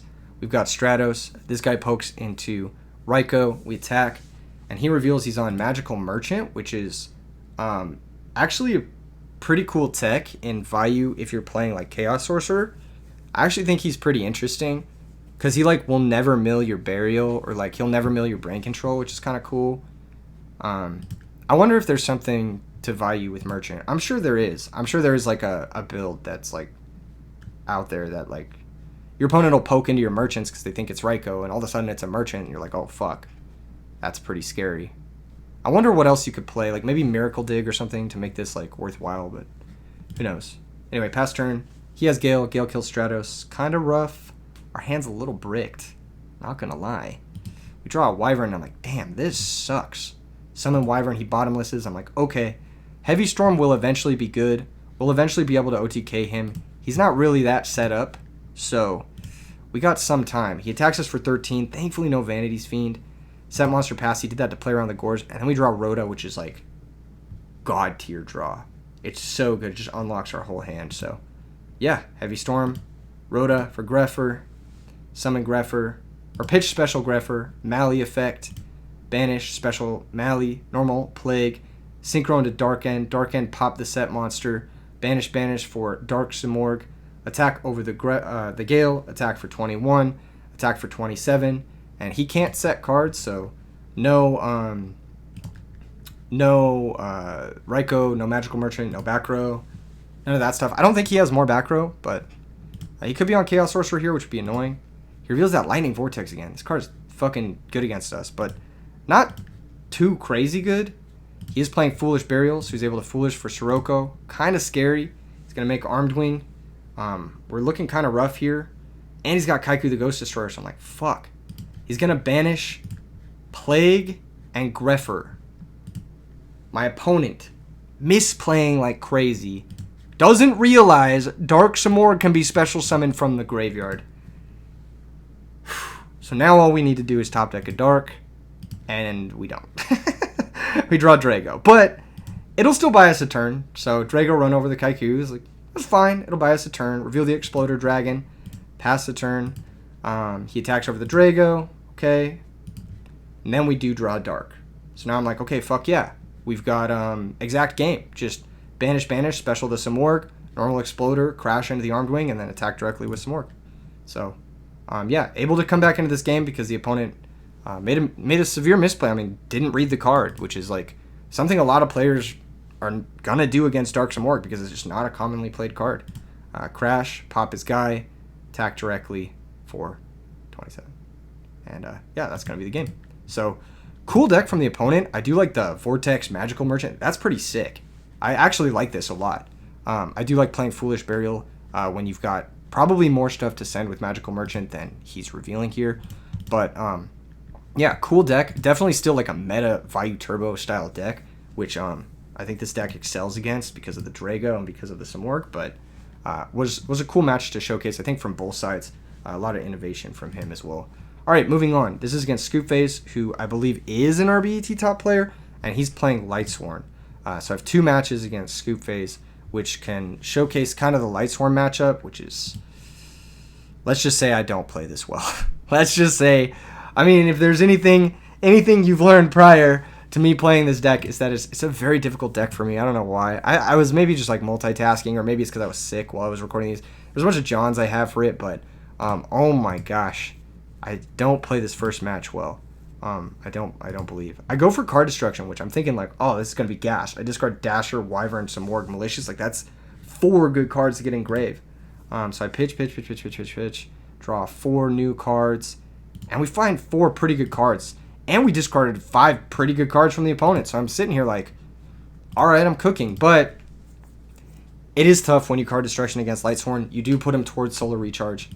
And so, yeah, they are likely going to get their broken stuff. He does have Foolish Wolf. He does have Summon Arcus. And Arcus, dude, this card's a bitch. Attacks over 300. Attacks directly for 1200. And yeah, End-Phase Mills 2. We're immediately under pressure. We draw triple Red Eyes. Little unlucky, but Dasher can special summon this Red Eyes. So it's a start. It gets one of our Red Eyes into play. We can now Malicious. I don't know why I'm Malicious here. Oh, I'm Malicious before Hidden Armory to try and mill Plague. Did I actually mill Plague? Oh my god. I actually milled Plague. I'm fucking disgusting. Heavy Storm, he's going to Chain Threatening Roar, and I'm like, alright, that sucks. Let's just stack, bring this guy out, Synchro into Stardust, Red Eyes bring out Wyvern in defense, just to be a little bit safe. I don't really know what his counter push is going to look like, but hopefully it's not that bad. He runs over the Wyvern, switches Arcus, and now Red Eyes can bring out Wyvern again. Which, I'm not sure. Yeah, no, this is the right play. I can always bring back Stardust main phase 2 if I need to. Why didn't I DDR Plague? Oh, because Bryonic can't work with Arcus in play. Yeah. I was thinking like I could DDR Plague, make Bryonic, stack for Plague, ladder into an 8-star, but nothing is breaking his board with Arcus in play. Arcus, super fucking annoying card. I know Lightsworn has been playing more than one of him lately, and it's just a really good card, I'd have to say. So he takes 400, attack the card trooper, he takes 14, he gets to draw a new card, he draws for turn, and he's able to find his second JD, which, that's just unlucky, I think. Am I able to win this one? I don't think so. I think he blows up my board and then I'm kind of fucked. And he has Avarice too. Not good for me. That card destruction unironically helped him a lot more than it hurt him. Even though it discarded 5 good cards, his hand was bricked. Yeah, he sets 1. End-Phase Mills 4. Hits a Wolf too. Kicking me while I'm down. And this is a situation where Exploder Dragon is very useful if you do have access to it. So, yeah, we are able to DDR, bring out Plague, DDR, bring out Mally, go up into Dark End to send the JD, banish for Red Eyes bring out Stardust, attack the set, attack the Wolf, he doesn't have Honest, End Phase bring out Red Eyes, so we've put up some sort of a formidable board, but he does have Bryonic here, bounce all 3. It's getting kind of tricky here. Attacks for 2,300. Man, it's a really back and forth game. I don't remember who wins this one. I'm going to be real. I draw Drago. Ugh, unfortunate. Not a dragon we can banish to Red Eyes. Forced to end phase, bring out Red Eyes. No, I'm not. I'm just bad. Oh, I missed this again. Yeah, this is what I was talking about. Yeah. So if I don't end phase there, if I just go stack for Plague, normal Drago, I can make Goyo steal his Bryonic. And then he has to find JD to win. And he has both JDs engraved. Or he has to stack for his own Plague. Yeah. Interesting. What was in his hand? He had Gores. He draws Avarice. Pretty good draw. That's a really good draw. Yeah, I said I misplayed pretty bad. Yeah, I should have stacked for Plague. For some reason, I was thinking I couldn't summon Drago, then Special Plague, which obviously, yeah, I can't do that, but I can summon Plague first and then summon Drago, and then make Goyo and run over his Brownic. That was pretty stupid. I was maybe, like, not thinking of that line, because I don't know why. Well, that was pretty stupid. He charges, he gets Lila, and now he just wins. He just bounces my guy, summons Lila, so go next game. Next game, I make a sideboarding error where I side out all my outs to Oppression, and then he has Oppression. So this game, we open the nuts, but he does have Oppression, which is tough. And I play into it pretty bad. Normal Stratos. Like, if I was thinking, for whatever reason, that could be an Oppression, I could very easily play around it. And the way I would play around it is D-draw Mally, activate Mally. Wait, did I search Mally? Oh, I searched Mally. Never mind. How would I play around it then? I'd go Greffer, pitch, Red Eyes, send Mally. I can't even do that, can I? I'd probably just Allure. I'd probably just Allure first. And try to save Stratos as a way to pop this or force it. But instead I use the Red Eyes, which is pretty stupid, I think. Or do I summon some Morg first? Why did I banish the Monk? Oh, I guess I banished the Monk because I have all my 4-star guys. Yeah, that makes sense. Yeah, he has Oppression here, which is tough. I attack the Raikou. Raikou pops the Future Fusion. He's able to mill 3, and he mills Necro. Oh, I remember how this game goes now. Yeah, I remember how this game goes now. I play this game out, and it's very close, but the Necro Gardener saves him. So he draws for turn, summons Lila, Emphase mills 3. Summon Greffer, attack. He does have Honest, which sucks. So what I should have done was probably summon the Wyvern and attack the Lila here and preserve the Greffer. But I figured Wyvern would be a little bit better to keep around. Yeah, that was a pretty stupid move. Set, E-Call. Trying to force him to use his Lila. Yeah, I think I had sided out Heavy Storm, Space Typhoon, and Trunade. So I think I'm out of Oppression outs in the main, outside of, like, Brain. He's going to switch to Lila, and he's going to have Celestia, which is unfortunate. He mills Wolf. We're forced to pay 8. He attacks. We don't have Gores or Trag, which is unfortunate, because both of those would steal this game back in our favor. We draw Brain Control. And this is a turn I wanted to showcase, because I wanted to showcase what would happen if he hadn't milled Necro. So Mally activates, he pays 8. Special Samoric, he pays 8. DDR, he pays 8. Normal Red Eyes, and Brain Control his guy. This would be 4,100. And then end phase, we could bring out a Red Eyes. He'd be at 700, and he'd be locked under his own Oppression. So if he hadn't milled Necroguard, we would have actually flipped this back into a winning position, just based off of the damage.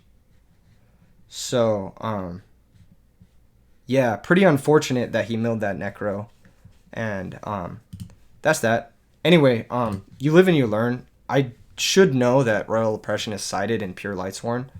That's definitely something I should know because I do that myself. But then I offer him a rematch, and we get to show off what happens when you don't sideboard like an idiot. Anyway, opening hand, he gets to go first. Set monster pass. My hand's fucking crazy. I think this is just game. I Rhoda for Greffer, normal Stratos, search for Mally, Allure of Darkness, drawn to Dark Armed. Yeah, I think this is just game. Pitch, special, Greffer, DDR, pitch, Red Eyes, special, Plague, activate, synchro into Dark End, or Stardust, special summon, Dark Armed, and then just attack for game. So, turn 1 OTK. Pretty insane. DDR facilitates a lot of busted shit, turn 1, turn 2. You'll see more of those in the later replays or in the tournament matches. Anyway, Solar Recharge from him. Mills DD Crow. Sets passes. Normal Dark Greffer. Attack into a set monster. It's Raikou. I think I wanted to preserve Drago with this hand because he's kind of like our MVP versus Lightsworn. He mills 3. He does mill Plague, but he only has 3 names. So he can't JD us this turn, which is pretty crucial. Pass the turn back. He has Lila. He attacks. We're able to drop Gores. which is very nice. He sets more back row and phase mills 3. We find yugioh, which gets us to Stratos. So I'm going to go ahead and switch attack. He's going to threatening roar. I'm going to normal Drago, end phase, reveal wyvern, pass the turn. He's going to Pot of Avarice back his monsters. He can't JD here. I think he has a JD. No, he doesn't have a JD. He has a Dust Shoot. He must have drawn for turn. He has Gareth plus Foolish. So he's going to try to draw into Honest, which is his out to Drago here, or Celestia. He sets, end phase mills Necrogardener, so pretty good mill. We draw into Dark some more. Can't summon that with the fucking Drago in play, unfortunately. Hidden Armory, go get Power Pickaxe, and this is going to show you guys the strength of Pickaxe, I believe. He's going to Dust Shoot us on Resolution, shuffle back some Morg, but that doesn't really matter because we couldn't summon that anyway. So I'm going to Pickaxe on the token. I think this is a bit of a mistake here. I probably should have just Pickaxed on the Drago to keep the Pickaxe around. Pickaxe is going to banish his Necrogardener, or not his Necrogardener. I believe I'm going to target the Plague. This is where we find out it targets. But yeah, just target the Plague, attack with Gores. This was pretty stupid. I should have attacked with the token and left the Gores in play. Because now my board is actually like pretty weak here. Yeah. I could have even put the Pickaxe on the Gores. Yeah, I think putting it on either of these other monsters is better because I'm not attacking with them, so there's a better chance they stick around. Because now he can just like crash with the token. He has Brain Control for Drago, which does suck. He's able to normal Gareth, run over our token, attack directly for a bunch of damage. And end phase, he's going to be able to let the Drago die. Mills 3, then Mills 2, gets to draw a new card. We find Future Fusion, which is broken. Gonna activate that, send a bunch of guys. End phase, just gonna bring out Red Eyes or try to. He's gonna crow one of them. Kind of okay with that, honestly. Here I'm just saying, have a way to get Honest, or have a way to get to JD, and if you do, you win. He's gonna Lila pop Future Fusion, end phase mill 3, and draw 2. So he didn't actually end up having JD. So thankfully we were able to dodge JD this game. That's just kind of Lightsworn matchup in a nutshell. We bring out Drago, but he's got Torrential. Thankfully for us, he DD crowed our Red Eyes, and we're just able to extend beyond that, above and beyond that. I believe I have game here as well. Stratos search Malicious, DDR back Red Eyes. Let's see, 46. Mally's banished, that's 52, and then this guy brings out, it's 71. Drops him to 100. That's so fucked. Oh, he has Necro, that's right. He asked me to rewind the play. I forget why, but I don't know if it would have mattered. We should attack for 18, attack for 19, attack for 28. Yeah, we can't game shot here through the Necro. End phase reveal the Wyvern. But his whole hand is bricked to the Drago. So we end up winning that one. We would have lost that one if we activated the Mally and forgot about the Necro. Food for thought. But we were just testing here and trying to get ideas of how the deck worked. So for the sake of testing, obviously, it's good to know. But we would have lost this match had we misplayed like we were supposed to there. Food for thought. Just don't misplay, I guess, is the lesson here from this match. It could have gone either way if you decide to punt like an idiot like me. Yeah, and then moving on. Drago versus Lightsworn, pretty strong. Yeah, this deck is... I think the Lightsworn matchup is rough because JD's really fucking good. But you can do some stuff to Lightsworn. Mostly with Drago, but you can also do some crazy OTK shit to them. I don't know. I don't know if the matchup is favorable or unfavorable. Let me take a look at the list. It's probably favorable. With Warrior Lady, Exploder Dragon being able to play through Honest, Drago being able to lock out their summons, and then just a really resilient attacking offensive force. I think it's probably pretty good into Lightsworn. I think game 1 I just played like an idiot and missed that line versus the Bryonic, and then not game 1, match 1 versus him, and then match 2 I was playing like an idiot with the Malicious, but do as I say, not as I do, basically. All right, and then the final testing match I want to show you guys is versus Pawns. And I think he's playing the he has topped RBT before. I believe he has his invite for this season. He's playing Frog Hero, which I think is one of the harder matchups for this deck. And it's another reason why I want to have another Pickaxe in the sideboard, because I think Pickaxe really fucks this deck. Anyway, game 1, we got Emergency Call for Stratos, Search Malicious. Things look okay. I'm just going to try to poke for 18. He's going to bring out Treeborn Frog. He's going to sack for Malicious Edge. I'm like, okay, so it's Frog Hero. This matchup's kind of tricky. We draw Typhoon. We're able to Typhoon. His Regeki Break. I've got Red Eyes Wyvern into Red Med. Card Destruction because it's functionally free. Unfortunate for us, the cards we discarded in his hand were not good. Like, I would have much rather him kept those cards. But it is what it is. Card Destruction kind of being a double-edged sword is just the nature of it.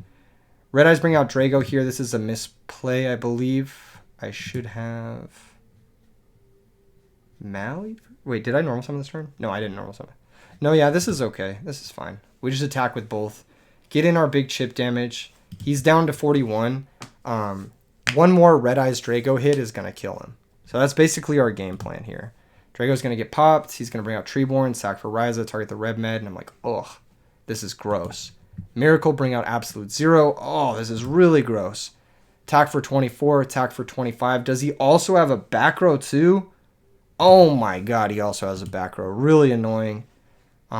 Malicious activates, specials, Normal's Plague, Synchro into Stardust, Banish, Special Dark Simorg. And here, because I'm dead to Brain Control, and like if I negate this, I like can't even beat his board. I kind of just let this resolve. So all our stuff dies. I pass. He brings out Treeborn, and he's able to Synchro into Goyo for game. Kind of tricky game there. I could have negated the Torrential. I could have. There's a bunch of stuff I could have done, like negate the Torrential, but I think I'm dead to that Junk Synchron no matter what, which is ugly. Anyway, this matchup's rough. This hand, though, pretty strong. Stratos, grab Mally. You know how the deck works at this point. I don't need to narrate it even. I could just shut the fuck up. You guys can just feel the vibes. Rhoda for Greffer. This is super duper kill time. Pitch, send Plague. Battle phase, flip his 2k guy up. Alright, your 2k guy is up. Do something about it. 1 for 1. Alright, you're going to make the dupe lock. Sack for Caius. Never mind, no dupe lock coming. He's actually just going to go full offensive against me, which I kind of like. I think getting aggressive against our 0 defense deck isn't a bad place to be. Swap's going to bounce Caius, but he has a back row, so he's going to be forced to use the back row if he wants to summon that Caius off Treeborn. I'm going to Allure, banish Red Eyes, normal Drago attacks Swap Frog. He's actually not going to Wind Blast that. We'll reveal Exploder, pass turn. Sets a monster, passes turn. We attack the set. It's it's Substitute. Main phase 2, Brain Control. His guy. He's going to let that resolve. I'm going to double tribute for Red Med. Priority bring out Drago. End phase reveal. In his standby phase, he's going to Wind Blast the Drago. He's going to bring out Treeborn, sack for Caius. Drop us hella low here. We're going to drop down to 900. Brain Control is still live, though. Not that that's really going to come up here. I stack for Plague. Activate Malicious to shuffle away whatever it was I shuffled away. Synchro here into Thought Ruler Archfiend. Hidden Armory for Power Pickaxe. And now because he's only gone for 1 Treeborn to play around Soul Release, we can equip the Power Pickaxe to the Thought Ruler, banish the Treeborn Frog, run over the Caius, and gain 2400 back, and still be kind of in this game. That being said, we did lose our follow-up, which was Hidden Armory for DDR onto Red Eyes. So it's pretty necessary that this Thought Ruler sticks around. That being said, Thought Ruler at 3,300, kind of chilling. He has no Treeborn, so he's just forced to kind of like vibe out. Sets back row. Thought Ruler is just really good against most of his back row too. Probably just activate the Pickaxe, banish Unifrog because it's a 1-of. Attack for 32. That's just going to connect. He's going to draw for turn. E-call for Stratos, so that gets his hero stuff unlocked somewhat. But if I'm able to run over the Stratos, like if he doesn't Miracle Fusion this turn, I'm able to run over the Stratos. I can Pickaxe banish the Stratos. He sets another back row. Pickaxe going to banish the Swap Frog. I'm just going to do that first just to deal more damage. And that's just going to work. And we're going to gain another 18. All of a sudden, I'm just crushing this game. Like, He just hasn't drawn the right interactive pieces to deal with the Thought Ruler Archfiend. I'm surprised he hasn't Dust Tornado the pickaxe, but maybe he's just saving it for this DDR. Who knows? Pass turn. He specials sacks for Malicious Edge to get the draw in the end phase. I go for DDR. He's got Regeki Break on DDR. Kind of surprised he didn't go for the Dust Tornado on the DDR, but yeah, we're going to go for attack with the Exploder Dragon. He just concedes. He would have been forced to Regeki Break pitch his card to pop the Exploder Dragon, but he's so far behind at that point that like he's just going to lose. He doesn't have Treeborn access. He doesn't have anything in hand. He doesn't have anything in play. Game's just over. All right. Yeah, so he would have had to Dust Tornado the DDR and then Regeki Break pitch his last card in hand to pop the Exploder Dragon to even have a chance at game. And the chances were like next to 0. Game 3, I think this is the game where I fucking punt this one. I do think this matchup is fine post board. And I do think being able to search pickaxe is like really crucial versus this deck. Sets back row passes, Rhoda for Stratos. You know the vibes. Search Malicious. Attack for 18. He now has to use his back row on Stratos in order to take advantage of his Treeborn. Or he just has to take 18. He just passes. He specials Evil Guy. Sacks it for Vanity's Fiend. And I'm just like, fuck, dude. This card is such a fucking pain in my ass.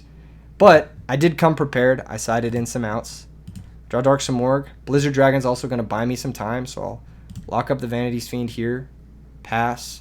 He's going to normal Stratos off the top. Unfortunate for us that he drew that. He's able to crash with the Blizzard. Can't attack this turn, though. Sets back or passes. We draw Brain Control. So we do draw an out, which is really lucky for us. I Brain Control his Vanity's Fiend. I do attack for 24. So we get in some more chip damage. Sack for Malicious to set it in defense position. Really tricky moment here. He does have Treeborn. He does have Miracle live. But if he wants to Miracle, he has to banish his Treeborn. So I'm like, do I soul release this or do I let this happen? And what I'm thinking is I should probably not soul release this. Wait till he sends the second Treeborn. That's so greedy. It's so greedy. Also, I could soul release banish my own Blizzard Dragon to get the DDR set up. I just pass. He summons Ocean. I'm like, okay. Now I absolutely have to soul release just to get all his Ocean garbage out of the way. He DD Crows my Malicious, so I can't use it. Honestly, totally fine with that. Freest +1 of my life. I draw Cyber Dragon, which is actually really good. This is something I talked about in the deck profile, where if you have Cyber Dragon plus Hidden Armor, you can like make the play. So I special Cyber Dragon. I attack the Ocean. And he Regeki Breaks my Cyber Dragon. So I wanted to do this first in case he had a discard trap plus a Treeborn Frog that he wanted to use or something like that. I go for Soul Release. I banish his Water. I leave Vanity's Crow because I figure they don't matter. And I banish my own Blizzard to set up for DDR. It's just looking tough, you know? It's just looking tough because we're getting hit for 1,500 here. I Hidden Armory and I mill another Wind. I'm like, man, if I had milled a Dark there, it would have been at least interesting. That being said, I do have DDR now. I could DDR pitch Dark Simorgh or pitch Red Eyes even to special back either Malicious or Blizzard Dragon. I was thinking Blizzard Dragon maybe. But I just pass. I don't even DDR, so I don't know. Maybe that would have been smarter to do this turn. There's a lot of stuff that I think could have been a lot smarter. He attacks for 15, doesn't elect to bounce his Ocean, which makes sense. Draw another Red Eyes, so forced to kind of DDR. He just lets this happen. So Blizzard's going to lock up Ocean, which is nice. I'll banish for Red Eyes effect, try to bring out Wyvern. He's going to Torrential. Maybe I didn't need to commit that Red Eyes. Maybe I didn't need to do that. Maybe I could have held that guy. Who knows? But I've got Dark Simorgh, and this is going to resolve. And I'm going to attack, and that's actually going to connect. So one thing I should know is that this Dark Simorgh resolved and connected. So his back row has to be some combination of like enemy controller or Space Typhoon or Dust Tornado or Mirror Force, and he's just waiting till the last possible moment. Or Regeki Break and he doesn't want to discard his last card. Who knows? End phase, I try to bring out Red Eyes with the Wyvern effect. He uses his last card, DD Crow, to banish the Red Eyes. So that means, to me, he probably has a discard trap and a Dust Tornado, because the discard trap he can't use on the Dark Simorgh yet because he needs to save his DD Crow to handle the Red Eyes. So that's what I was thinking. He draws for turn, and it's Substitute. So now I'm thinking, okay, his back row is definitely discard trap plus Dust Tornado. That's what I should know by now. And it is. It actually is. So, like, the predictions are correct. It's either Discard Trap plus Dust Tornado or it's, like, Mirror Force that he's been saving. He goes Substitute off the top, grab Swap Frog, send Treeborn Frog, bounce the Swap Frog, pardon me, and passes the turn back. I draw Hidden Armory, and this is where I absolutely throw the game, which is so stupid. This is such a stupid play. I Hidden Armory, I mill Exploded Dragon, I search DDR. All I have to do here is attack for 27. He's forced to use his Discard Trap. He's not going to be able to use his Treeborn Frog, his Discard Trap, or his Mirror Force. That's all I have to do. And then eventually I will find the last 1100. Eventually. I activate the DDR. This is so dumb. This is so dumb. I pitch the Samorg, and I turn on his Dust Tornado for no reason. And then I turn on his Treeborn Frog, too. This is so stupid. I shouldn't have done this. And I pitched my Dark Samorg, which is my fucking follow-up game shot. He Regeki breaks my Samorg, and now I'm just like, fuck! How did I throw this away? How did I have the right amount of extenders and, like, play it wrong? Oh my god, it's such a tilting game. Then we draw Tragodia, and I'm like, oh my god. I would have had Tragodia in hand. He would have not been able to bring back the Treeborn. He would have just been chilling. He top decks Miracle Fusion this turn, but that would have traded with our Samorg in play. Like, oh my gosh. Well, we wouldn't have had Samorg in play, but we could have built something up to it, you know. He attacks for 3k. We're forced to drop Trag because it's never going to get dropped again. He tops another back row. We draw Drago. It's just not enough. It's just not enough. He sacks for Vanity's Fiend. And so, couple runner top decks from him. And I made some really bad plays this game. Like, playing that DDR into the Dust Tornado was really stupid. But alas, it is what it is. I think I played wrong this game. I need to rewatch it and revisit the way I approached it. I possibly could have done more. I could have... There was the turn where I went for the fucking Red Eyes over the Blizzard Dragon.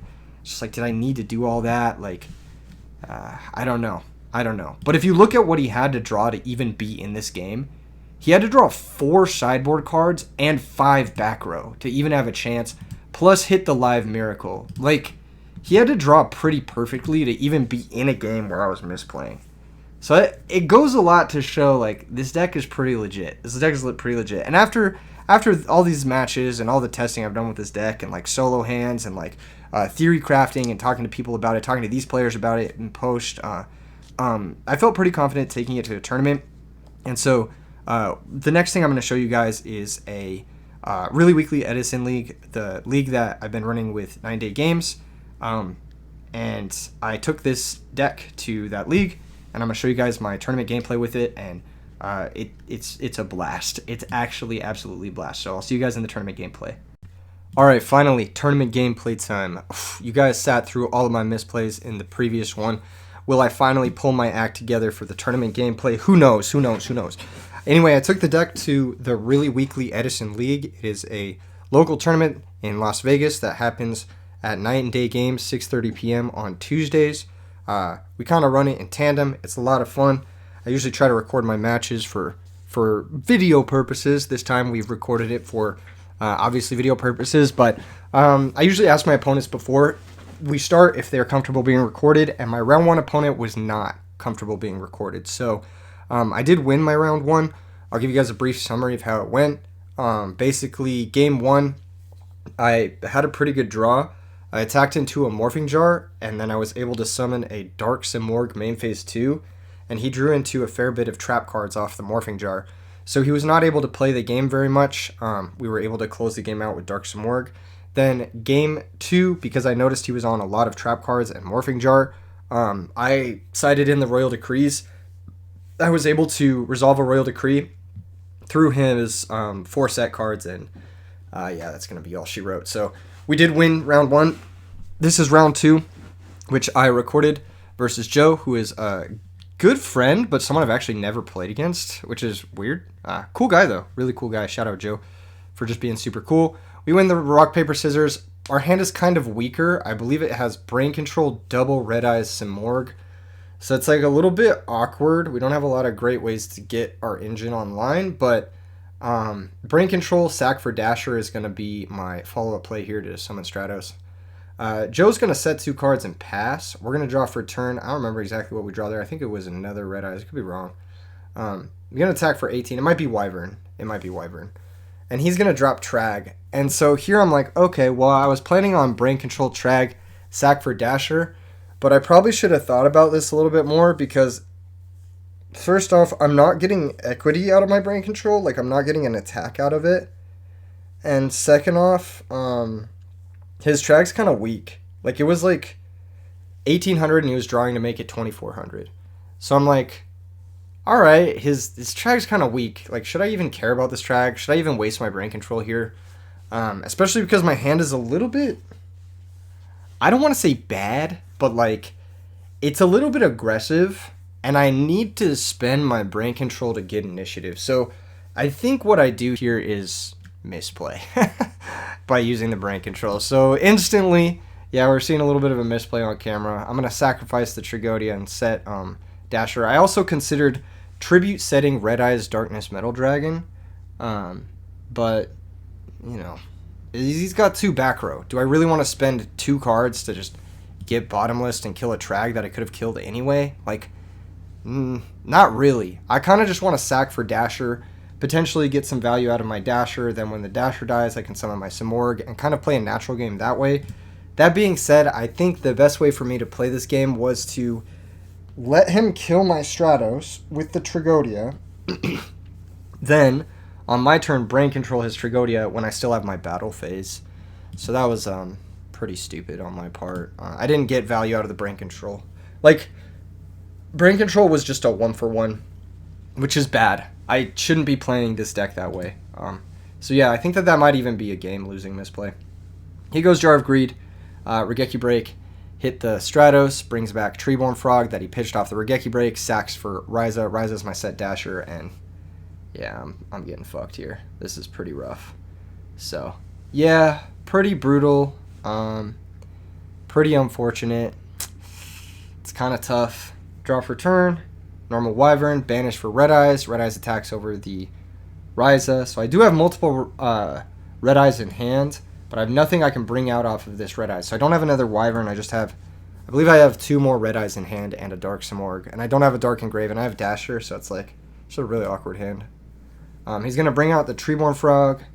He's got a bunch of back row back there in his hand. I think he's going to commit to some of those. He's also got a Subsitoad, so he can go for the dupe block here if he wants to. And it looks like that's what he's going to do. So, me kind of kicking myself. I spent my Brain Control poorly. I shouldn't have known that he was playing Frogs, because, well, I couldn't have known he was playing Frogs because I didn't get a chance to, like, walk over and see what he was playing, but even let's just say that I wasn't scouting, you know what I mean? Because that's honestly not a vibe. I probably should have just saved my Brain Control just because it was a bad use of it there. I draw E-Call for turn, which is obviously terrible. I set it and pass to try and bluff a Torrential. Hopefully, maybe I can get him to Regeki Break it or something like that.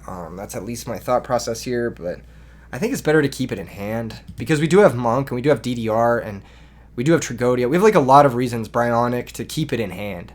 So I think it's pretty stupid of me to set it there. A couple of misplays already. And then he is going to dust shoot us and take a look at our hand. We've got DDR, double Red Eyes. We drew the DDR for turn, which is obviously awkward because would have loved to pitch that E-Call. And then Simorgh. So pretty awkward hand. We've drawn Red Eyes Wyvern, triple Red Eyes Darkness Metal, which normally would be fine against a lot of matchups, but specifically in this situation where we've burned our Brain Control like an idiot,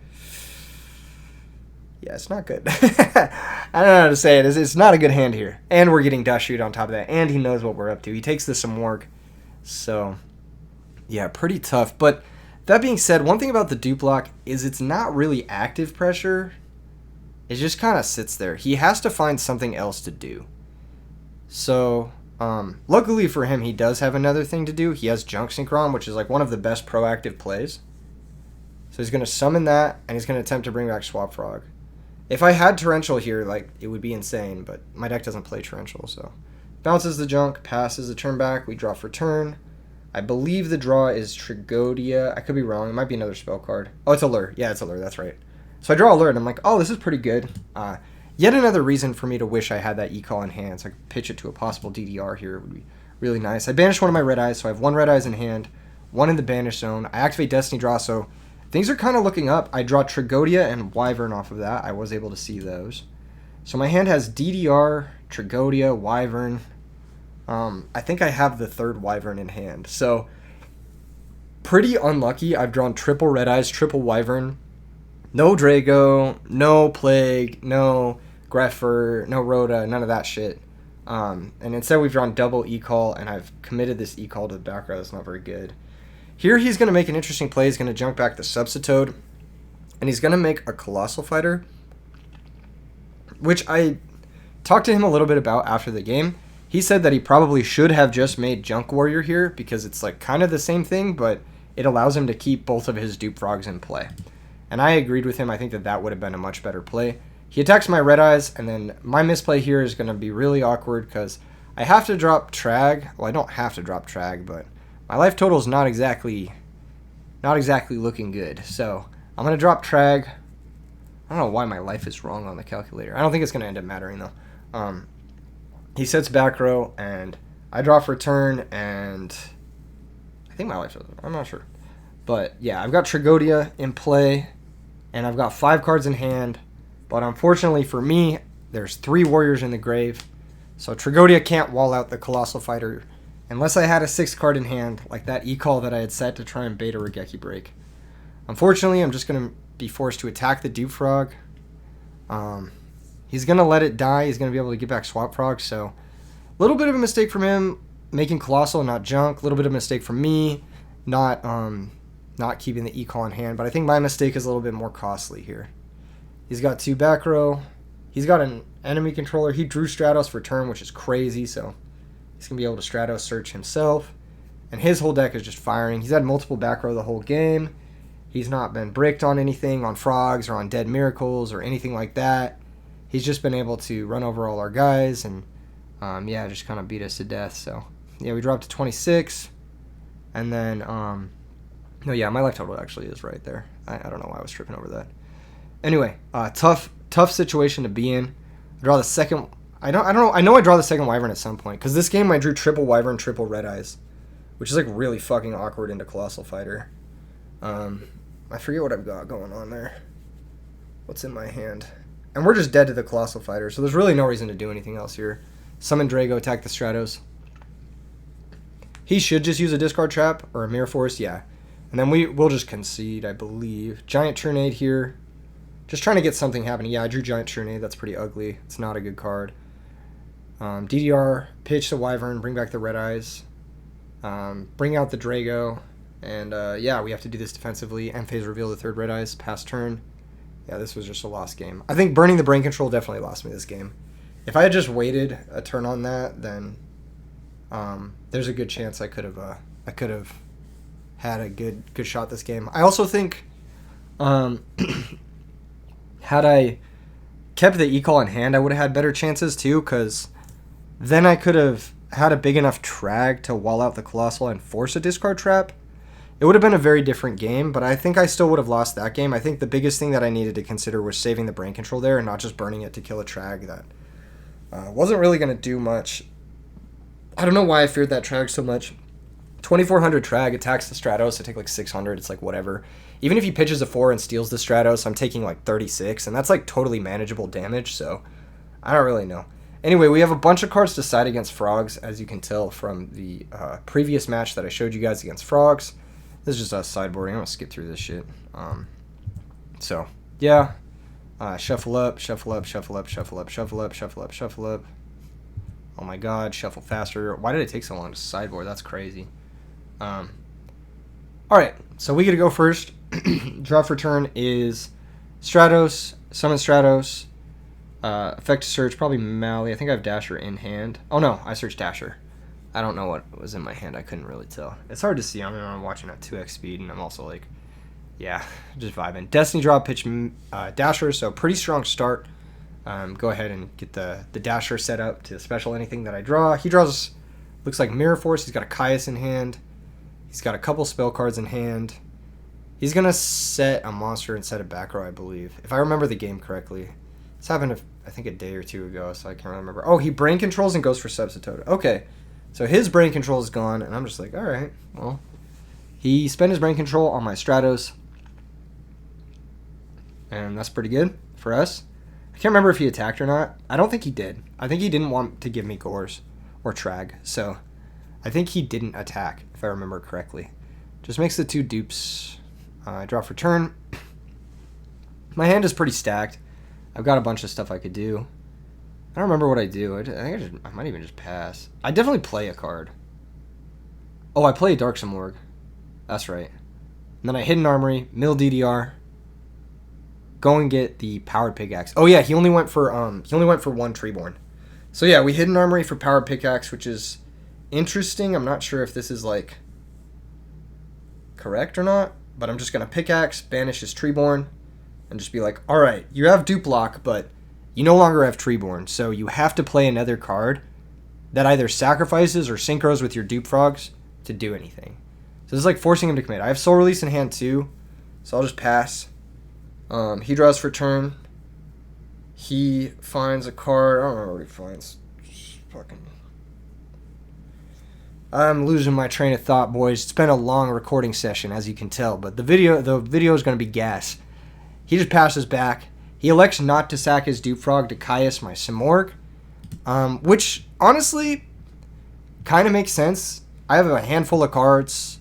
He probably wants to get something else in play to try and sack to the Simorgh or sack to the Caius first. I'm going to Pickaxe, banish a Substitute. He draws a trap card there. Can't set it into the Simorgh, so he just passes. He's trying to find another monster here to summon that he can keep the Dupe Lock up against us. I think he's playing a little scared of getting rid of the Dupe Lock to Caius my guy. But at this point, I have enough cards where I can actually start to make some shit happen. So I'm like, all right, I'm probably just going to go for a game because I don't want to give him infinite time. I don't want to let him draw to a Caius if he doesn't have one already. I don't want to, I don't really know what I want to do. But I have a lot of stuff. So I'm going to DDR. Pitching. What do I pitch? I pitch Wyvern. Special Stratos, Search Mally. Okay, so this looks like the start to something. I've got a 3200 Simorgh, 1800 Stratos. I need to clear 2 Dupe Frogs. I'm going to summon Greffer. Okay, so yeah, this should be a pretty easy kill.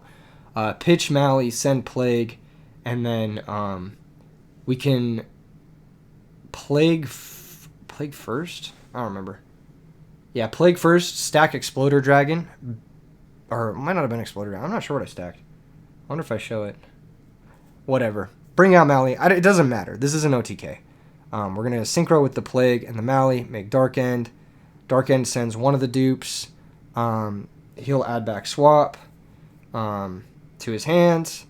I'll banish the Dark End for Red Eyes.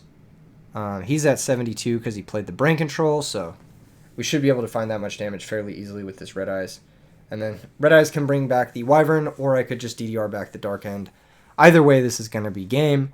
I'm just trying to think of the best way to do it, and I think just bring back the Wyvern is what I like to do, and keep the DDR for follow-up. Because if I can get a bunch of damage in, then that's going to be whatever. I'm explaining that the Dark Simorgh is 3200 there. So just attack with the Red Eyes. He has back Swap, attack, and he concedes because he doesn't have Fader or Gores or Trag. So yeah, we just win that one. Dark Simorgh locked up some trap cards in his hand. He didn't respect the OTK potential of the deck. Sat on the Dupe Lock a little bit too long. Didn't Caius the Dark Simorgh. But I think even if he had Caius that Dark Simorgh there, we would have been able to piece together an OTK because we would not have even needed to go for a lot of what we went for, basically. I don't know. We had additional follow-up in our hand. So even if he had Caius the Dark Simorgh, we would have been able to OTK, I'm pretty sure. So, going into Game 3, once again, we still have a lot of good cards for Frogs, but Game 3, I side. I'm not sure how I side. I think I side in some cards where I'm like, I'm going to test this because, why not? Why not try out some stuff on camera? Try out some fresh stuff. Let's see what's up. Still not a great matchup for us, I think. The discard traps are really annoying, especially if you can get a bunch of them, set up. And it looks like he's playing very heavy back row with not only draw traps but also discard traps, so it's kind of annoying. But I still keep my siding pattern where I just leave the heavies out, and I'm just like, I'll just extend into the back row, whatever. Draw for turn, I E-call for Stratos, Stratos search. I think we get Mally, yeah. Yeah. But this hand's not great. We don't have a way to kind of poke through his guy. I have Rhoda for Greffer. I forget what his guy is. That's in play. I attack, and it's actually Treeborn. So, tells me his back row's a draw trap. He's going to flip it. He's going to draw. Treeborn's going to come back. And then he's going to have Substitute again. So, 3 games of Substitute. It is what it is. The deck finds it pretty consistently because of the draw traps, and it has 1-for-1. So, we have brain control to break through the dupe lock. But, unfortunately, we don't have enough density of follow-up to really do much here. And if he sets multiple back rows, it's going to be annoying. Or even one back row is going to be annoying. If he sets no back row, then it's possible I should have done something this turn. So I think this is where I don't know. Let's see. Let's take a look at this game. I forget what happens exactly. I've got an E-call. I've got Greffer. I'm trying to think what I could have done this game. Or what I should have done this game. Hidden Armory. Why did I do that? Oh, I guess I go for Pickaxe to banish his Treeborn. I go for the same play. It's like a safe play that I went for last game. He only has the 1 Treeborn. He might only be playing 1 Treeborn because he's only shown me 1 every single game, I believe. I could be wrong. Just pass the turn back. And, yeah, unfortunately he has Junk Synchron. So he's able to amass another defender here, which is annoying.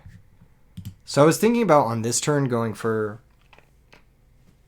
like my big push. But I'm not even sure what it would constitute here. It's pretty tough. Like, even if I brain Dupe Frog, go Greffer, find Plague, synchro with the Dupe Frog and the Greffer, it doesn't get me anywhere. It just spends my whole hand to, like, clear the dupe lock. Which, honestly, isn't bad. And I probably should have done it. But it just doesn't feel good. You know what I mean? It's like a weird situation where I'm sitting here and I'm like, man, I drew Cyber Dragon. Really awkward card. I sided it in going second. And that was the experimental card that I was siding in. And I think in the future I will not be siding in Cyber Dragon against Frogs. Even with the Pickaxe, even though it's good with the Pickaxe, I still don't think it's great. Yeah. I'm not really certain about how I played this. I think I set Drago. Yeah, I think I set Drago. And I basically try to get him to out his own dupe lock, like he did the last game. But he has no reason to do that. Because he can go Junk into Goyo, Goyo steal Stratos, and then we just lose. So.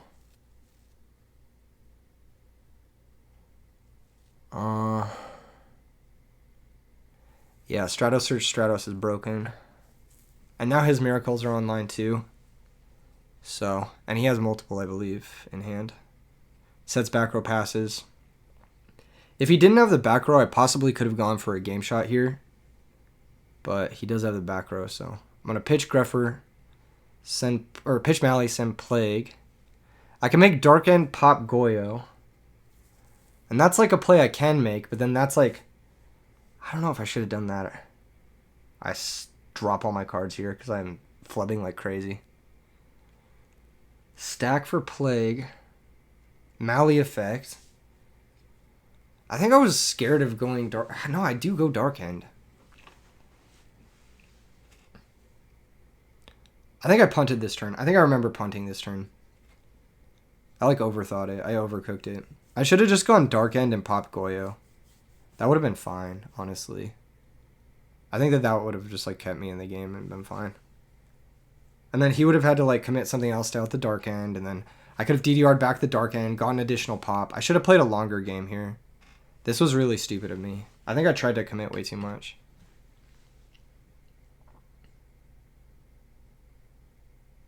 Yeah, I should have just popped the Goyo and played the long game.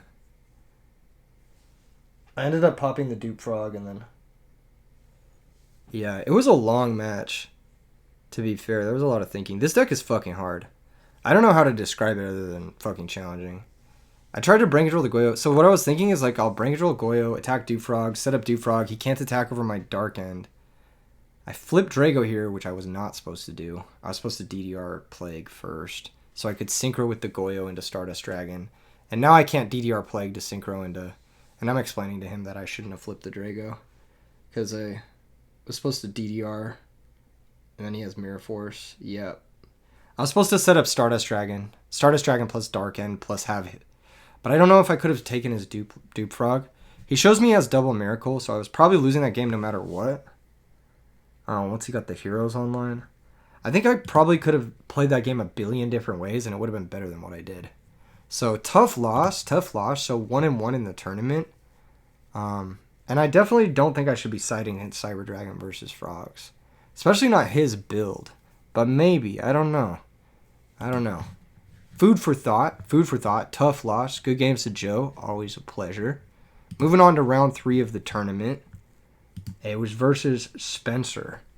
And Spencer's playing Machina Lightsworn. So, we can finally see how this deck does against Machina, which is another meta deck that, like, I'm curious to see how it does, because, you know, Drago is not very good against Machina Fortress. Dark Samorg, not very good against Machina Fortress, like, but, you know, there's some strength here. Like, his deck is a little bit defense light. He doesn't play Oppression. He does play Dyna, which is a little bit scary, so I have to be careful of Dyna. But, you know, it is what it is. It's a very close matchup. We'll see. We'll see how it goes. I think because I have the 2 Cyber Dragons, that can give me a little bit of an edge in the post-board games. Let's cut forward. Let's cut forward a bit. All right, shuffling up, drawing. I do get to go first, which is very lucky. I open Future Fusion, so I got my 10%er. My 1 out of 10 games, I just fucking win. I'm able to send 3 Red Eyes Wyvern and I believe Red Eyes Darkness Metal. 2 of those guys as well. And I also have Dark Samorg, so I'm able to Future Fusion, Banish, Special Summon Dark Samorg, and then end phase, I will bring out the Red Eyes Darkness Metal. Here he's reading Dark Samorg because everyone and their mom needs to read Dark Samorg, including myself apparently, because I misplayed with it earlier in this video. But yes, Red Eyes Wyvern bring out the Red Eyes Darkness Metal, so pretty good turn. I have, I believe, 4 cards in hand with Samorg and Red Eyes in play. He pops a Future Fusion for free, which is pretty good, but he just can't set any cards, so we're able to just deal 1 billion damage this turn. I don't think we have a game, but it's pretty close. I'm trying to think if we have a game. We have Monk, Dasher. I have Drago in hand, I believe. So I have Monk, Dasher, Drago, Gores, and 1 other card. I forget. It might be like Plague or something. I think it's Plague. So Monk, Dasher, Drago, Gores, Plague. I don't think I have game through Gores. So I'm going to bring out the Red Eyes, normal Drago, attack the Wyvern. 19, 27, and 28.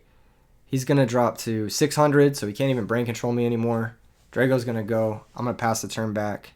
He's going to drop for a turn. It looks like Pot of Avarice. He can put up 1 Machina Fortress, but it's not going to be enough to deal with my board. And the Wyverns can still keep bringing back the Dragos, or the Red Med, and yeah, we could even just sack for Dasher to go for game. So pretty big stuff there. Just opening the nuts. The deck has so many like crazy nut draws between like Future Fusion and Destiny Draw and Allure and Card Destruction even, and just like there's just so many crazy nut draws that the deck can have that it's just going to happen some percentage of the time. I like would apologize, but it's just like that's what the deck is built to do, right? It's just built to have some really good draws, and that's why I'm playing it the way I'm playing it without the back row, to make sure that you like have all your like combo crazy stuff happening. And the deck's pretty resilient. I mean, like at not dying even with 0 trap cards, because Drago and Samorg like really stunt the opponent, and Gore's Tragger nice too. Like, you can put up pretty wide boards and then force your opponent to press into them, and then you'll still have the Gorge Drag some percentage, I guess. Usually a lot of aggressive options cost a lot of cards just to deal with even like one red eyes. So yeah, I'm going to fast forward through the sideboarding, blah, blah, blah, blah, sideboarding process. Draws 5 cards here, and Spencer's on 6. So he's going to set, pass. We're going to draw for turn, and it's going to be, I don't remember. I E-call here, and he's like, what the fuck is this? He didn't see any of the hero cards game 1, and all he saw was dragons and Dark Simorgh. And so he's like, did you switch decks on me? Like, what the fuck is this? Which is pretty funny. Spencer's a hilarious guy. Every time I play against him, he makes me laugh. So Stratos is going to search Malicious. He's like, what the fuck? He's going to Mirror Force the Stratos because his set's probably a Raikou, but I don't really know for sure yet. We're going to find out here in a second. He's going to normal Card Trooper, mill 3. He hits Raikou, Storm, and Torrential, and he's going to flip Dyna. So he's showing off that he is actually on the Dynas, and he's going to be able to connect here for 3,100, which is actually pretty big damage. So we're going to take 1,200. We're going to take 1,900 to the Dome. But Dyna's not too bad. I have outs to it in my hand. I have like a bunch of outs to it. So I'm looking at my hand. I have Exploder Dragon. I have Cyber Dragon. And I think I have a Warrior Lady. I have a bunch of stuff that can deal with this board. I also have Giant Trunade. So I'm going to go for Giant Trunade because I'm going to need to do it after I summon, or before I summon the Cyber Dragon anyway. So I'm just going to do that. I think I'm going to go for the Exploder Dragon plus the Cyber Dragon to fully clear his board. So Exploder trades 1-for-1 with Dyna, so we're down -1, but then we pick up the plus again by contact fusing with his Card Trooper, and then we just pass the turn back. It's possible I should have saved the Cyber Dragon, but I was a little bit scared of him having like another Dyna. And I figured if he had Machina Gear Frame, he would have played it last turn. He top decks it, so lucky me. Lucky me, and he's able to pitch Special Fortress, so he's able to beat over the Chimera Tech, and our life total is actually getting pretty low here. That early push from him with the Dyna was pretty big. We're down to 26, so kind of unfortunate. He equips the Machina Fortress and passes. So last turn he had set a card, and then we Trunaded it, and then he didn't reset it. So that tells me it was either A, a bluff, or B, he has Gorge in hand. So I'm going to Allure of Darkness, draw 2, banish, I believe, Red Eyes Darkness Metal. Yes, banish Red Eyes Darkness Metal. So, unfortunately, we don't have Draco access to play through Gores, but I'm fairly confident he does have Gores. So, I'm going to try to go for game here, because I do have a game shot. I have Dark Simorgh, I have DDRs, I have the fucking DD Warrior Lady in my hand. So, I'm going to go DDR, pitching, Malicious, Special Summon Red Eyes effect, bring out Exploder Dragon in defense, normal summon DD Warrior Lady, attack, banish the Machina Fortress. Actually, no, I don't go for game. I just attack for 28, and he does have Gores, so a little bit unfortunate, but he's going to be at 5,200, and we're at 1,600, and I'm kind of forced to actually go for this Malicious defensively, which fucks me over a little bit later because I end up needing it. But yeah, I'm forced to go for the Malicious defensively because if he has any normal summon, he can just kill my 2 guys and attack me for game because I'm at 16, so pretty unfortunate that our life total got kind of fucked there. He goes Pot of Avarice, shuffles back 5 cards. He's able to draw some stuff, and I'm like, damn, that Pot of Avarice is super good. So, yeah, he shuffles, cuts, draws. I'm going to cut his deck a million times just to piss him off, just to troll him a bit. Yeah. He's telling me a funny story about how someone cut his deck a bajillion times or something like that. Draws 2 cards. Exploder Dragon. He's like, can I read this shit? I'm like, yeah. Fair enough. So, looking at his board, looking at what he's setting up, he's got Raikou, he's got another Avarice. He's probably just going to attack over the Mali, book, run over the Red Med, and then set Raikou and pass the turn. So we draw for turn. I don't remember exactly what's in our hand, but we have a way to pull back here because we do have the Hidden Armory for DDR. We mill Decree. I sided in the Decree because I figured the only way I would lose this matchup is if he has back row plus Dyna. That was kind of my thought process. But I'm not sure. I'm not sure if that's correct, especially after seeing more of his configuration. I'm thinking maybe I could just play through the back row. Anyway, I banished Dark and Wind, Special Simorgh, DDR, Pitch Wyvern, Special Summon Red Eyes effect. Probably bring out the Wyvern. I'm like running numbers here to see. I think I just bring out the Wyvern eventually. I had to think about this for a long time though. Yeah, I brought out the Wyvern. It's the only thing that I can bring out. I just crash with the token with the Exploder, run over the Gores for 100. Dark Smorg attacks the set. And Dark Smorg could be really useful for me here if he doesn't pop it, because it can stop him from like having follow-up cards. But yeah, he's just gonna pop the Samorg and then take 18 to the face. And I'm in commanding position. He mills Machina Fortress, which is good. That means top deck Force can help him stabilize the board a little bit.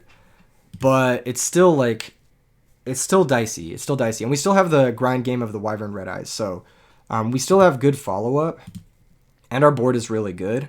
He draws for turn and special Cyber Dragon and reveals the brain control that he top decked for turn. So unfortunately, we get a little bit top decked on this game. We got pressured a little bit in the early part of the game with the Dyna and the Card Trooper, and then he ripped brain control to be able to go for game. And that's the scary part of the Machina deck, is how much burst damage it's able to do and how it's able to kill you out of nowhere. So yeah, definitely interesting match.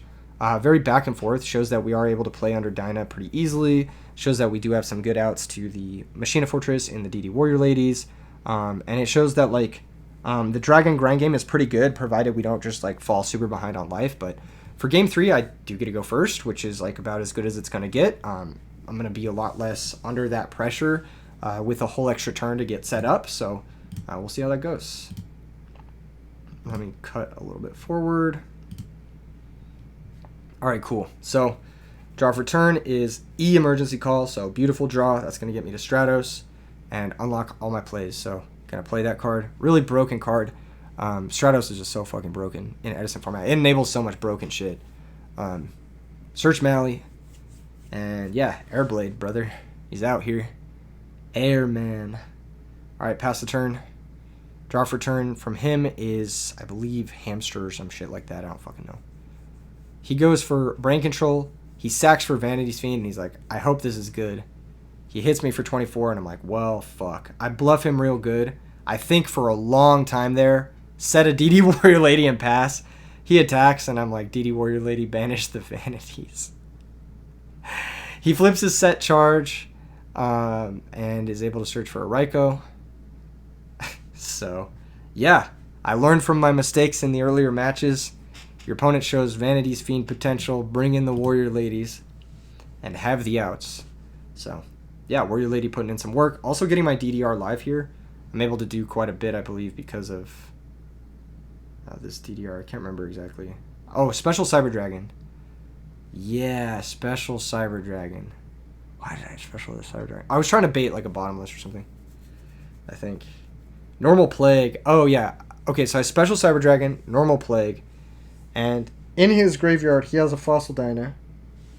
And he has a set Call of the Haunted. So it was really good that I went for this Black Rose Dragon play here. Because if I had gone for DDR, he could have chained Call on Fossil Dyna and just absolutely fucked me. So best to lead with the Cyber Dragon there. Played around his set Call on Dyna. He could have called Dyna in the draw phase, but then I just summoned something and run it over. So yeah, I'm thinking here I have a lot of plays I could make. I end up just going for DDR. I have Plague in the grave, so I end up just going for DDR Pitch Mally, Special DD Warrior Lady. So now I have Plague Mally in the grave. I have Hidden Armory. I have a Red Eyes in my hand, which can bring back that Black Rose that I just made.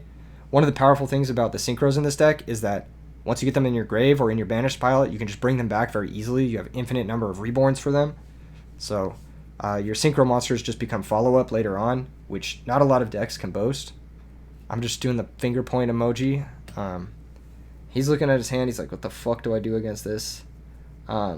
This is rough. He's got a Lila, which is pretty good, though.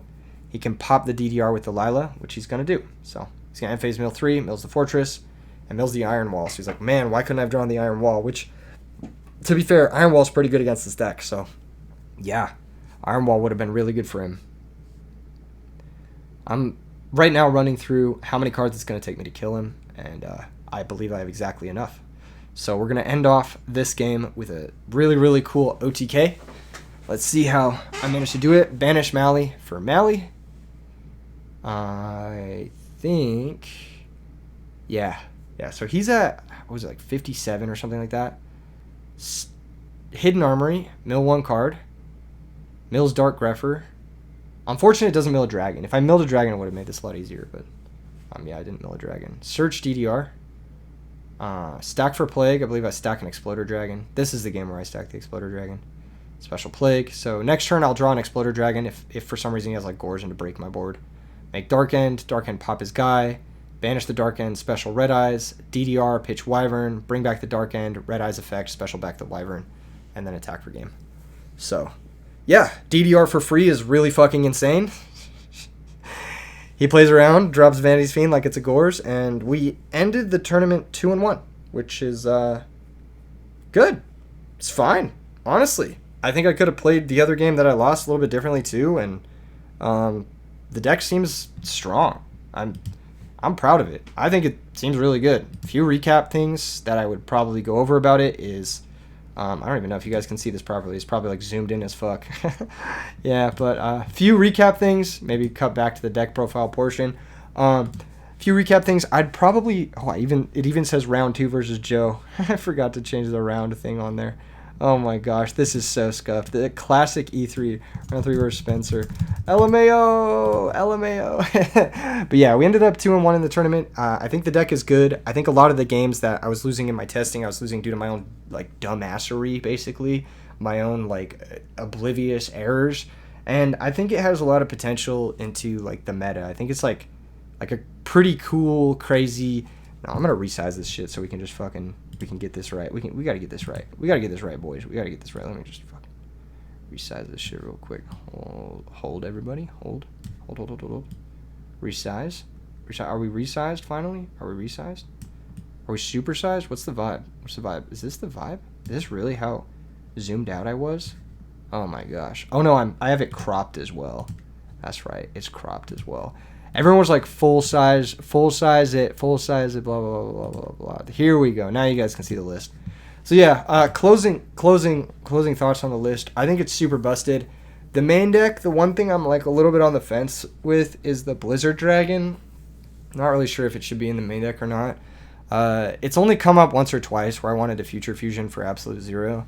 But having the extra dragon to reveal to Drago is nice, and having the extra dragon to banish for Red Eyes is nice. So, plus the lock effect is really useful in a lot of matchups. So, I actually don't think it's that bad. It's definitely the worst card in the deck next to like Card Destruction. Like Card Destruction and Blizzard Dragon are like the two worst cards in the deck. I side out Card Destruction, Trunade, and Trigodia the most out of the cards. I do side out Blizzard Dragon sometimes, but I usually like to just keep my dragon count high if I'm not bringing in additional dragons. And then a big thing I'd like to change from the sideboard is like, I'm not really sure I like Mask of Restrict. I'm not really sure the Dust Shoot is like what this deck wants. I think this deck doesn't really care about like a 1-for-1 hand rip. Like, as weird as that sounds, I just don't think this card is that necessary. I think you could cut these 3 cards and maybe even like cut a Crow or something and get some like bigger, better haymakers in the board. I'm not exactly sure what, but there's definitely some bigger and better haymakers we could get engaged with here. Maybe like a Torrential for Frogs or something like that. I don't fucking know. Smash like, subscribe if you like this kind of video. If you like this really in-depth, heavy analysis, heavy, deep training video with like hella competitive matches and tournament gameplay and like the IRL deck pro. Like, if you guys like this shit, like, make it known, because a lot of effort went into this video. And I'll see you guys in the next one. Peace.